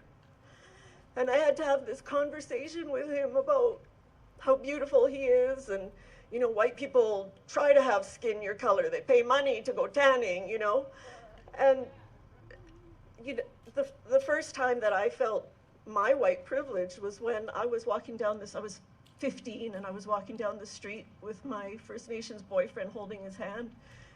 And the first time I felt racism, or actually saw it blatant, and these 2 guys walked by, white guys, and said, "Did you see that white girl with that Indian?" And I was like shocked. And then when my son was being called names, "Did your mother bake you in an oven?" They'd say the N-word to him. Sorry, I'm gonna cry.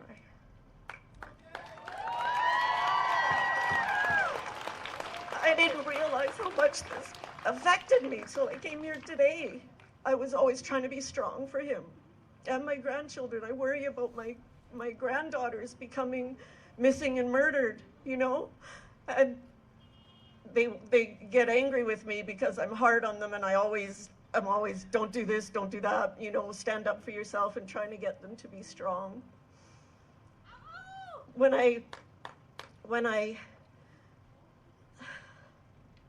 My son was when he was in grade 4 going to school, and he started becoming a bully because he would beat up the people who were calling him names, racial names. And as soon as I would walk in the room, and this is with a teacher or a principal or a family. One time I had to deal with the kid who was calling him names, and the family phoned me and said, "We need to talk." Well, as soon as his white mother would come in the room, their attitude would change. So I dealt with that white privilege, and you know, I'm gonna say I used it because I was trying to protect my son. But I'm not proud.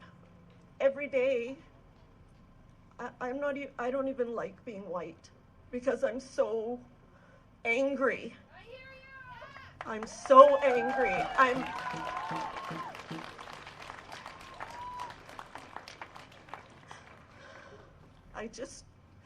I just wish this wasn't happening. I wish it didn't have to happen. I'm so grateful for this. This has really been an epiphany for me today to realize how much my son had to go through and still goes through. The last time I phoned the police to do a wellness check on him because he was threatening to commit suicide. So I phoned them to do a wellness check on him. My son's talking to me on the phone and I'm talking to him trying to calm him down, and all of a sudden he's screaming and they're tasering him and he's down on the ground, and this is out in public. This was in Coquitlam. And I'm like, what the hell's going on? I did a wellness check and he's standing there talking with his mother on the phone, and they're tackling him and he's screaming as they're tasering him. I didn't see him for 3 days. They took him in and because, I don't know, and he had bruises and stuff all over him. And that's the reality. I want it to change. And I hope this new generation, all these young people are out here, will make that change. You guys need to become lawyers and prime ministers and judges. You need to become those kinds of people who can help all of us have a better world.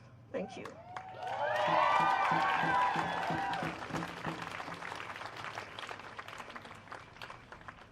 Hello again. I just wanted to say a couple of things. Photographers, if you are going to be taking pictures of people, please get their permission, or when you're editing them, white out their or blur out their faces. As well as this is a peaceful protest of unity. We are not gatekeeping here. All are welcome. All colors, all genders, all races. Like, we're all welcome here. We're all in this together. As much as it is not Black people's jobs to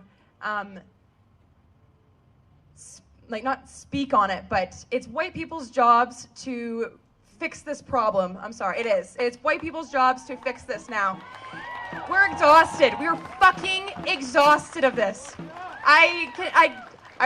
The moment I moved here when I was 8 years old, I experienced my first moment of racism. I was called a nigger lover, and I've never experienced racism until I moved here. Sorry, I'm struggling a little bit. This protest has not only been hard to organize, but also it's been hard for myself personally, just because I am a white mixed girl. So I've always felt like a white girl, even though I'm not. I find people see me as Black more than I see myself as Black. I am not accepted into the Black side because I'm not Black enough. I'm not accepted into the white side because I'm not white enough. And this here today is for us. This is for us to feel united as one.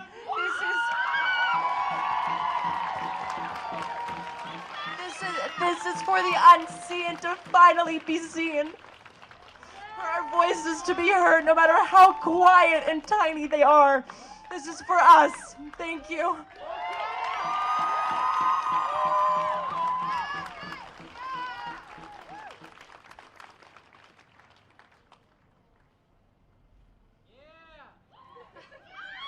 Hello, everybody. My name is Journey, and I am a part of the LGBT community, and I am mixed. I look very white. As you can see, I'm very pale, but I am Mexican, white, and Portuguese from Brazil. So I have a lot of colored family, and I have a lot of family that, although they have a lot of Caucasian descent, they look more Portuguese than they do white, and they're treated differently because of that. I went to a private school in Rutland that had only 100 kids in it, and we were only taught about First Nations history for 1 year, consistently. And I thought that was BS straight off the hop, because most of my friends are First Nations.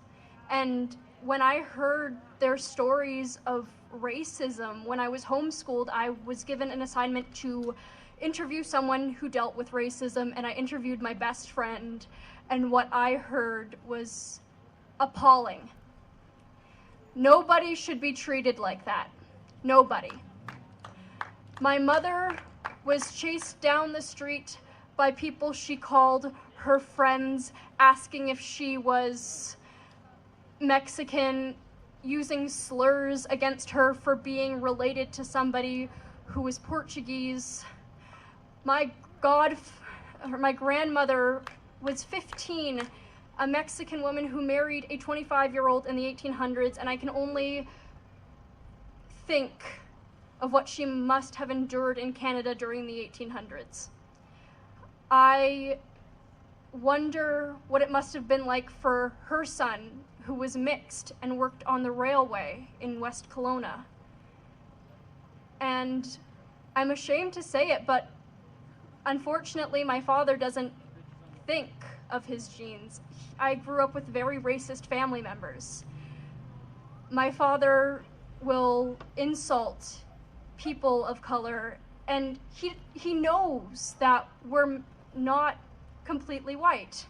He knows we're mixed. He knows that his father was Mexican. He knows that my mother is Portuguese, and yet he ignores it.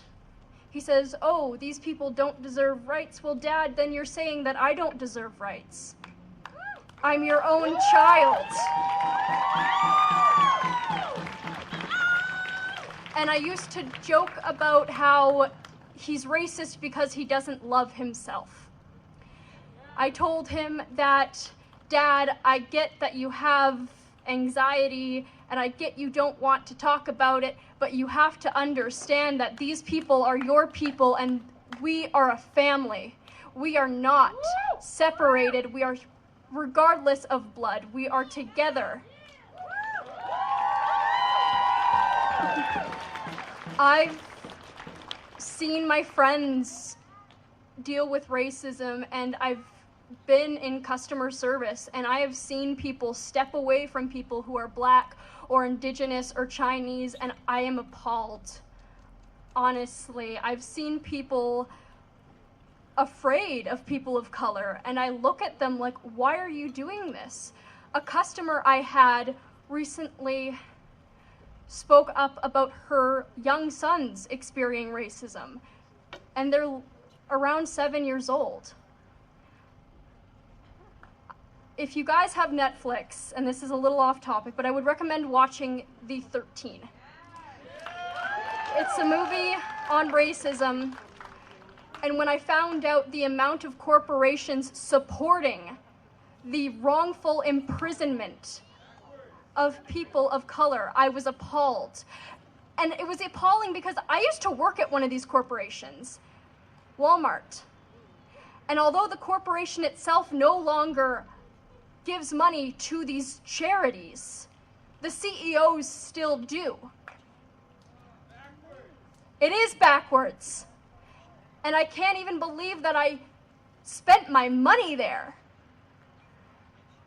I can't believe that it took us this long to realize how much BS our system is. Not just to realize it, but to come together like this. And I am so proud of everyone who showed up.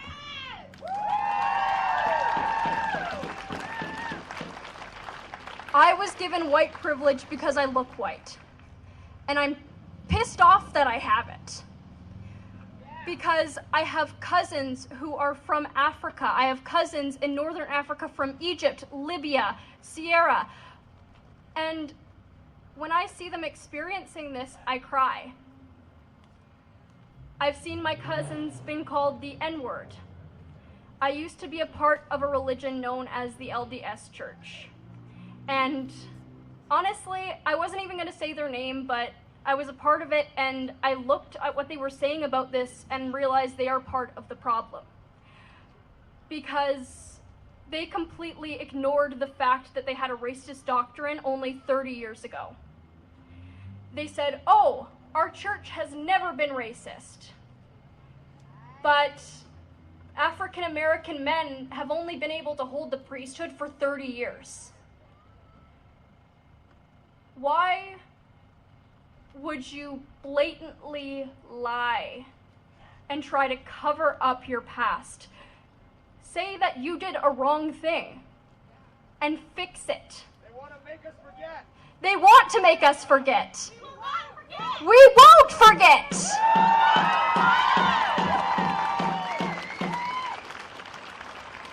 We will never forget because we can't afford to. How many more lives do we have to spend to get police brutality, to get racism to end? I'm ashamed that there's racism in Kelowna. I'm ashamed that there's racism in West Kelowna, where I live. I'm ashamed that people think so backwards. This month, I would have been celebrating Pride. But instead, I'm going to be celebrating something bigger, and I want to celebrate all of us coming together to face what is right and what is wrong. My family of color, my family of the LGBT community, my family of immigrants, I love all of you. All of you deserve the respect, kindness, and love from the country that you live in. Thank you.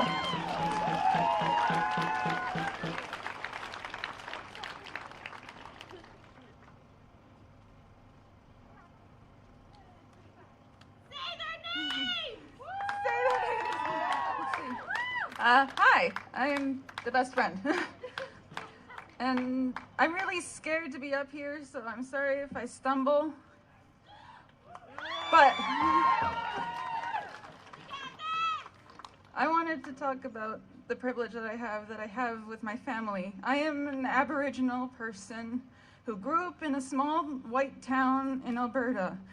And I wanted to talk about it because after being here for so long, I realized how appalling it was that they, in that school, never taught us Black history. They never taught us my Aboriginal history. And to those people, I just want to say why. Yeah. Exactly, we will never forget. I would have found out about my history, no matter how it happened. But being in that town and experiencing racism the way I did, because of my skin color, because I was pretty much one of two families in that entire town who were colored, they tried to shut me out and my brother out. They tried to hurt us every single day. And they tried to hurt him just because he was autistic. And where is that woman? Every single day, I wish that I was white because I hated the way I was being treated.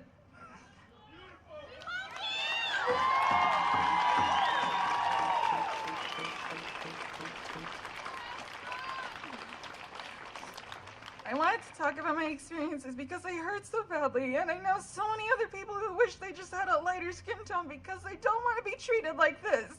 None of you deserve to be treated like that.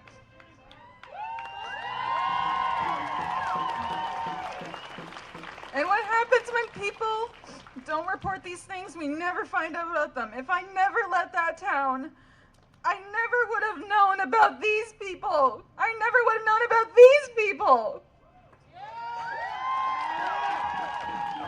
We need to say their names loud and proud because this is not just a trend. This is forever, and we will never forget their names.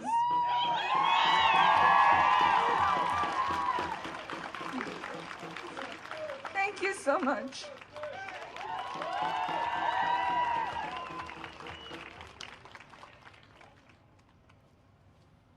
Hello everyone. My name's Dean and I was born in England, but my heritage is from Ethiopia and Sri Lanka, but I'm mixed. And I wrote a post the other day when I saw what happened to George Floyd and about my experience growing up as a minority in the UK, and I wanted to share it with you today. I'm writing this now as I lay in bed, unable to sleep, trying to get the image of George Floyd pleading for his life and laying lifeless on the concrete with four cops still on his back, out of my mind. I'm not sure whether it was the callous normality by which the cop drove his knee into his neck, or George's desperate plea for his life, please, I can't breathe, or the reaction both on social media and on the streets in the form of protest and riots in the language of the unheard. But it had such a profound effect on me. Being black growing up in an almost exclusively white area, I've dealt with racism all my life, and it has been a part of my very earliest memories, whether it being 5 years old and a friend saying you're not allowed to come around and play because his dad doesn't let darkies in his house.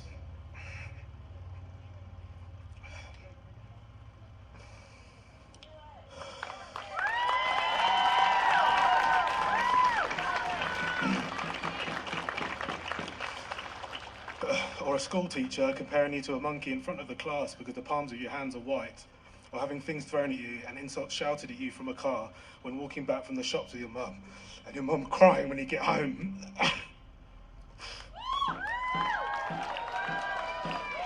And all you want to do is protect her and kill those people, but you're 8 years old and you don't know how.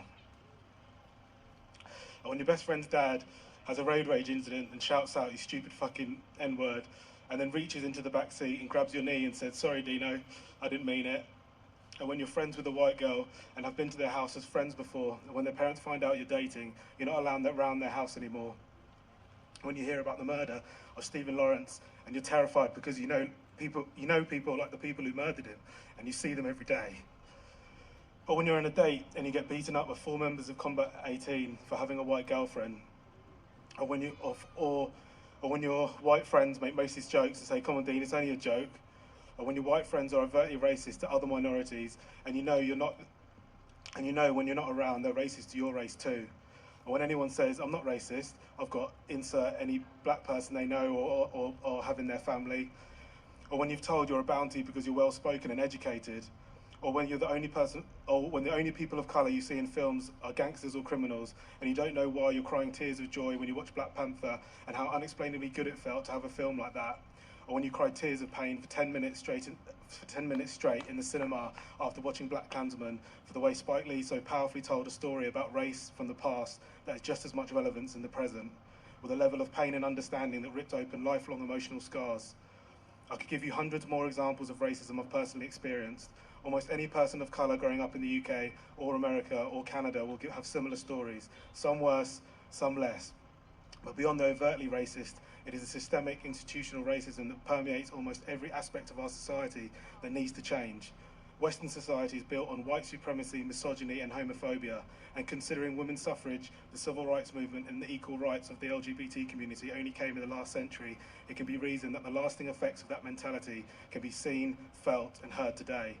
I've never let it hold me back, and my mother always told me and my brothers from a young age that we were going to have to be twice as good as our white counterparts to get ahead. Be so good, they can't ignore you, she would say. It shouldn't have to be that way. My brothers and I were lucky to have a family that pushed us extremely hard to be successful, but not everyone is so fortunate. Racism is just one injustice that plagues our society, and we're moving in the right direction, but we need to acknowledge the problem is still there and work to correct it. Brother Malcolm said it best. If you stick a knife in my back 9 inches and pull it out 6 inches, there's no progress. If you pull it out all the way, that's not progress. Progress is healing the wound that the blow made. And they haven't pulled the knife out, much less heal the wound. They won't even admit the knife is there. No justice. No justice. No justice. Thank you.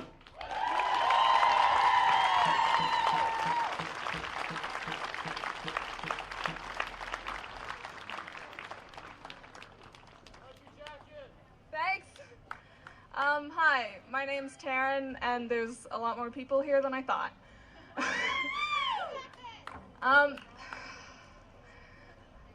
I think one of the greatest disservices we do to ourselves as Canadians is say things like, at least we're not America.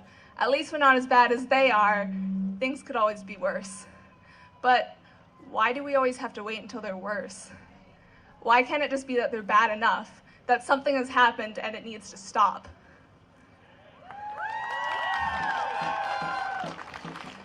If you're not angry right now, what is wrong with you? If you're not doing the bare minimum signing petitions, watching YouTube videos where the revenue is going to donations. What are you doing?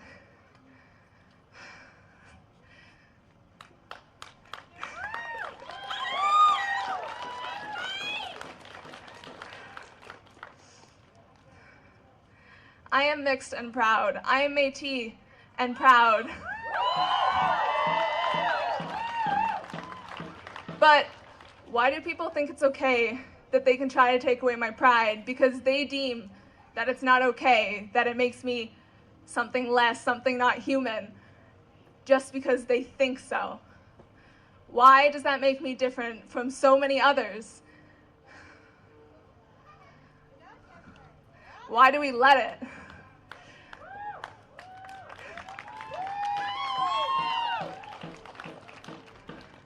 I'm so proud of everyone who's here today and all that everyone who isn't here today are doing to help make change, to help make not only Kelowna, but Canada a better place. And I know we're a long way from getting to where it needs to be, but thank you all for trying.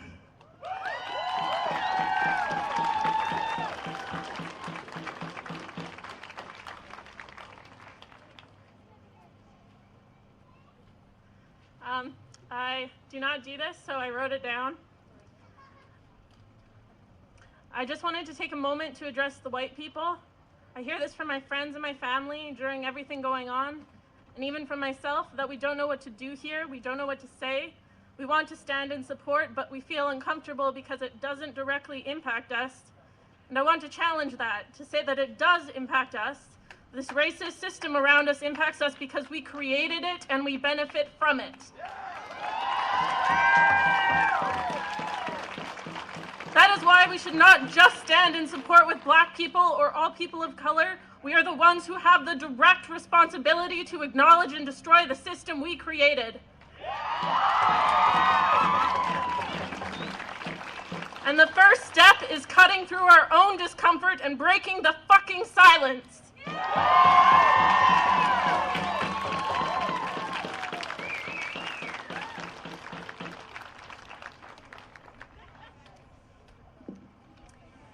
Hello, my name is Heather, and I am a senior. I just had my 70th birthday. And I stand here looking out among you all, and I see the youthfulness of so many gathered here, and it is absolutely amazing. I grew up as a sheltered girl in a white family, not having any experience with people of any kind of ethnicity, really. And it wasn't until later in life at university, and then here in Kelowna, where I've had a chance to be accepted by Mexican migrant workers who come to our valley, be accepted by our Syrian refugee families that are now here and living amongst us, and that has opened up my eyes so very much. There is a word, and I've heard it used a lot today, not this particular one that I want to share with you, but the word I want to share with you is called one-ing, O-N-E-I-N-G. And it's a word that Julian of Norwich, a mystic, uses as an expression for our living in a very active union with God and with the universe. And she says, all shall be well. And looking out amongst you people today, I really do believe that all shall be well.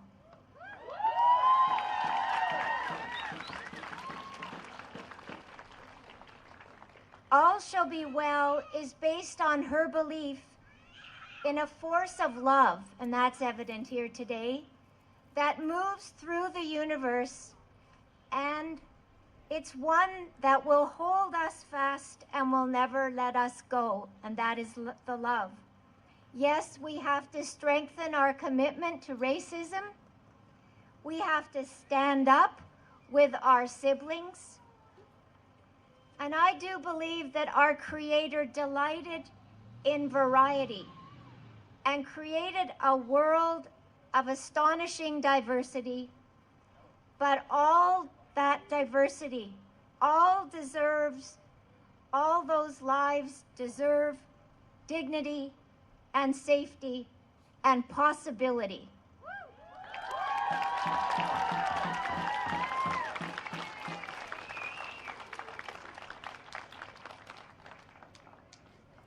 Damn, there's hella people here. Jeez. Thank you. Where do I start? I was gonna read off my phone, but I think I'm gonna talk from the heart instead.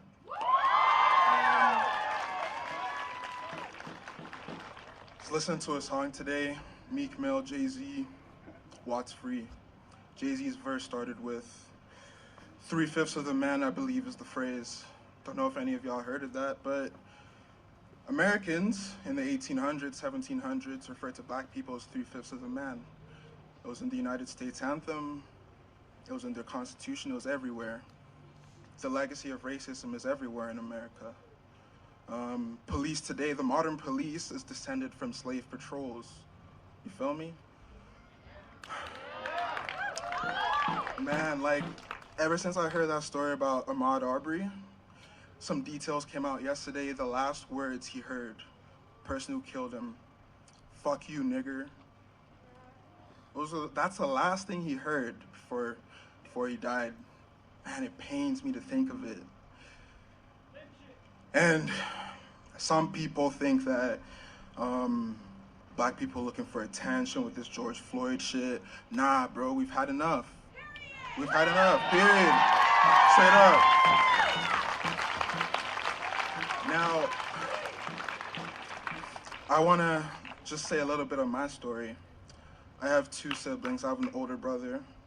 In our family pictures, he's lighter than all of us, his skin is. We grew up in the Netherlands. He was bullied relentlessly for his skin. He put oil, some kind of oil, bleach, whatever on his skin to make him lighter. It just breaks my heart to think that he had to do that, you know? My younger sister, you know, just like every other black girl, shout out to my black women out here, I see y'all. She had the box braids on, and she got bullied for it time and time and time again. How many times did she come home from school crying because of that? It's fucked up. Right? It's fucked up. Now, me personally, I'm from Calgary. Shout out to all my Calgarians out here. I went to St. Francis High School 3 years. Every single day, people referred to me as gorilla, monkey, this, that. My nickname was Caesar, dude from Rise of the Planet of the Apes. I had to hear that shit for 3 years. When I tell you my self-esteem was destroyed, it was in the gutter.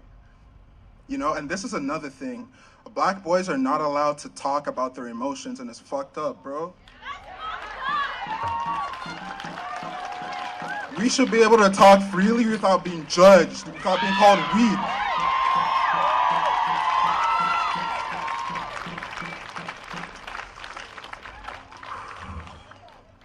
Now, enough about the Americans. Let's talk about Canada. We think we have some sort of moral superiority to them. It's not true. Everybody has told their stories. I'm gonna just say a little bit more. How many people here remember that every road, well not every, but most roads and railways in this country is built on the back of the slaves, the Japanese and the Asian slaves? Anyone remember that? Hey, because they just glossed over it real quick in social studies. They didn't talk about that at all. How many Canadians know that black people were slaves in the 1700s and 1800s? We remember that? Canada went to war with the United States in the Middle East and committed war crimes against Arab people, just for the crime of being associated with being Muslim. These people were brutally murdered, airstrikes, they were executed, children. And we think we have the right to talk to Americans now. We don't have the right to say anything to anybody. When I started wearing this durag, man, people started talking to me, oh, you want to be a gangster? Nah, I don't want to be a gangster, bro. I'm a suburban kid from Calgary. All I want is waves, bro. I'm not trying to shoot up the block or nothing like that. I'm tired of walking on a road and people crossing the road, crossing to the other side of the street to avoid me. Fuck that. That shit's whack, bro. And sorry to all the kids who are hearing me cursing. Sorry. My bad. I'm tired of going on public transit and the only seat left is next to me and people would rather stand instead. How many of my people of color have experienced that? Because I'm telling you, I've experienced that a lot of times. I go to UBCO. I'm in microbiology. I want to change the world through research, but it's so hard getting into academia because you gotta try twice as hard as a non-black person.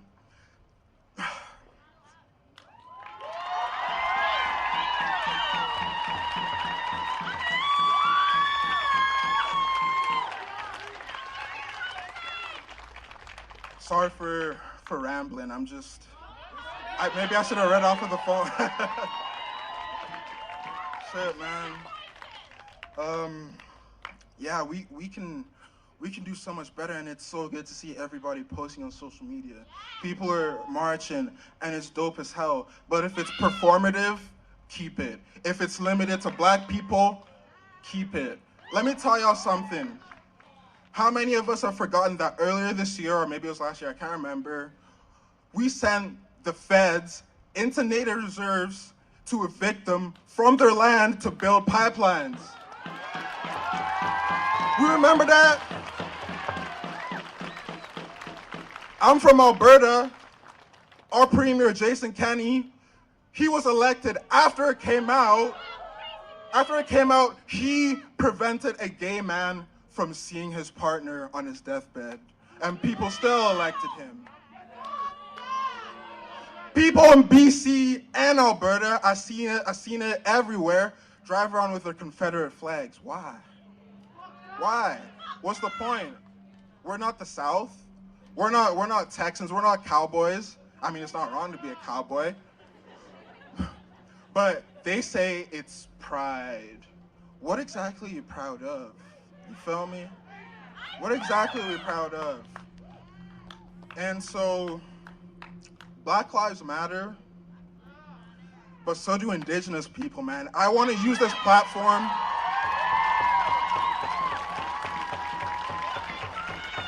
I want to use this platform to speak for not only Black people, but for Indigenous people. The suffering has got to end. It's way too much, man. Their reserves, a lot of them lack clean water, they lack electricity, basic utilities. And what do us Canadians say? Oh man, we give them enough money. Oh no, what else are we supposed to give them? What the fuck is wrong with y'all, bro? What's up? These people are suffering. It's not enough to throw money at the problem. It's not enough. No matter how much money you can give somebody, that doesn't mean they're gonna be happy. Shit. I thought we already knew that. But yet, in Canada, it's not a problem. Our Prime Minister, blackface.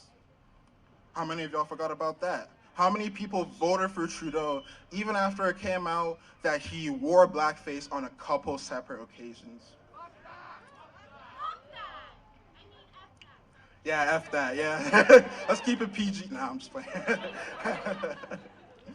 But, you know, before we should talk to Americans or whoever else, we need to do some soul searching. Because this country, it's better than a lot of places in this world. I'm Nigerian born. It's way better than Nigeria. Shout out to all my Nigerians and my Igbos. I see y'all. It's better than Nigeria. I live in the Netherlands. It's better than the Netherlands, but that doesn't mean we can't improve. It doesn't mean we can't make this place where everybody feels loved.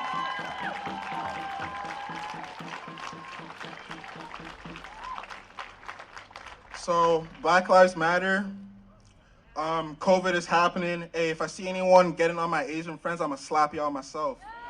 Don't be talking to no Asians.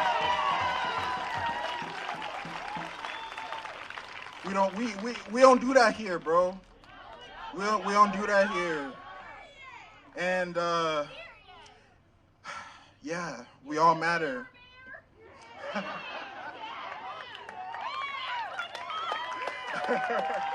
Vote for my boy Harambe.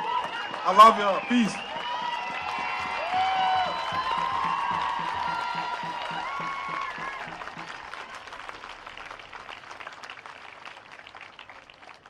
Hi, everyone.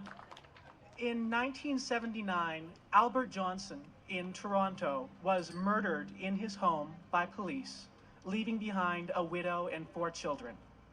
And in 1980, the police who killed him were acquitted. And in 1981, Lamona Johnson, his widow, got up on stage at a gay rights rally to speak about the shared struggles between the gay and black communities. And I want to make clear here, when the police broke up that rally for our gay rights, we rioted. We busted up cop cars, we beat up queer bashers, we threw bottles at the cops. And we won our equal rights. If you are white and cisgender and gay, like me, you are probably not experiencing a lot of homophobia in Canada today. There's some of it, but there's not a lot of it. They're afraid. Because now, today, we gay people are powerful. Corporations bend over backwards to talk about how much they support us. The cops march in our parades. And yet, this is still happening. Cops are not our friends. This year, oppression is still happening to queer black activists. In 2019, the Edmonton Pride Organizing Committee called the cops on young queer activists for attending their meeting because they felt uncomfortable. So even though it's Gay Pride, I don't feel proud today because of the racism and racial privilege that my community benefits from. So, no, before you cheer, again, Lamona Johnson took time out of her personal struggle for justice, and let's be clear, she never got an apology. She won her civil suit, but they never apologized to her like they apologized to us. She took time out of her struggle when we were even less approved of than her community was. And we forgot her. I had to look up a lot of information on a lot of old newspapers to find out about her. And she should not be forgotten for standing up for us. So when I walk off this stage now, don't cheer for me, don't cheer for Gay Pride, cheer for Lamona Johnson in 1981. Thank you.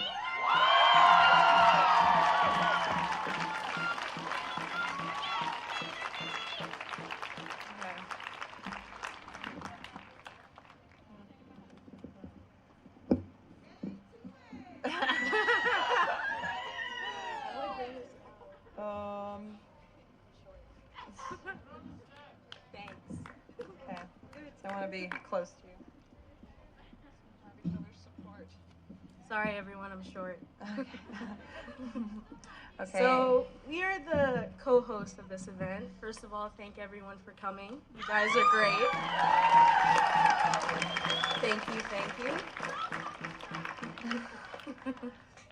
We would like to come up here to address some things I'm sure a lot of you have heard this morning, and we are here to address them for you guys. We want to be as transparent with the community, all communities, as possible. No funny business or anything. No funny business. So the first thing is that black people were not prioritized in this movement. It started out by white activists who included black people as a side note. I would really like to disagree with that because, yeah, exactly. We need white allies. We needed all the white allies to come together and just go for this. It's not just black people. We need everyone, every single one. The other thing is that the other groups of people were saying that my voice wasn't valid just because I am one black woman. My voice is very valid. Very, very valid. All right. The other one is a bit heated. $1,000 donation from the RCMP. This is completely false. We got a $1,000 donation to get these mics and such from a Indigenous trans woman, not from the RCMP. So I don't know where they heard that one from. And then the last thing is we are selling cupcakes with the people that have lost their lives to police brutality. This is right. We did do this. The initial idea, we understand how people could perceive that, and all opinions are valid, all feelings are valid. Our initial thought was to commemorate those who have lost their lives, as if we would have the pictures laying here, just on cupcakes. And we do understand now how that is distasteful, and we profusely apologize for anyone we have hurt, especially the ones who have lost their lives. Our intentions were not to be negative, they were only to commemorate them. We do apologize. So there will be no cupcakes. The other last thing that we are going to address is that black voices were repeatedly shut down. I was in that said group chat, and my voice was not being heard because two people were very, very, very pushy for their opinions. Their opinions were valid. My opinions were also valid, but no one was listening to me. And it goes against of what this protest is about. It's about having a voice. It's about sharing a voice. Unity. Unity. So, hell yeah, that's what we're saying, for sure. That's what we're saying. Right. That's right. We're community, black community. We're a community. Yep. And yeah, once again, thank you all for coming out. This means a lot to us. Paige and I were actually driving at 12 o'clock to get here, and we saw all you amazing people standing here, and we broke down. We broke down in tears, and we just sat and we cried because we did not expect this turnout today with everything going on. So honestly, thank you. Thank you for trusting very, us. very much. Only good intentions. Thank you all.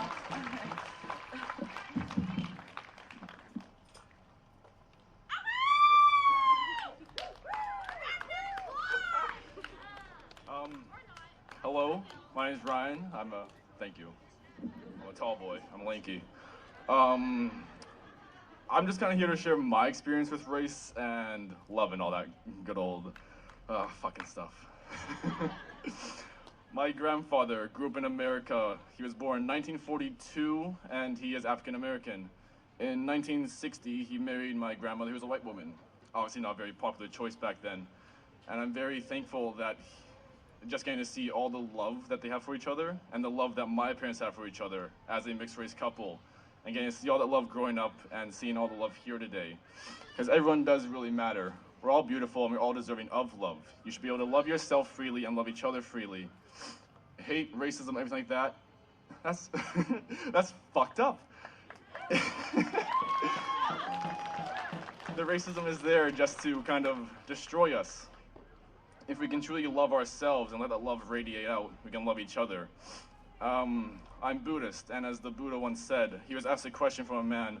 He was just asked, why should one man love another? And the Buddha, the great teacher, he said, in all previous lives, in this life and future lives, all our spirits have once loved each other, known each other, cared for each other. So why should this life be any different? And yeah, that's basically it. Oh, wait.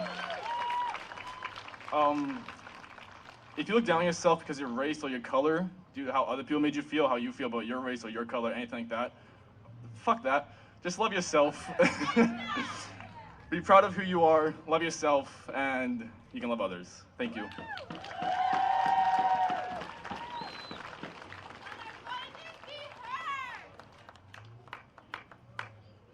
very short.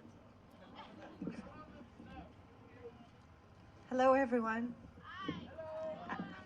Actually, I wasn't planning to come over, but I said to my friend Alan that I have some feeling and I would like to share it with you.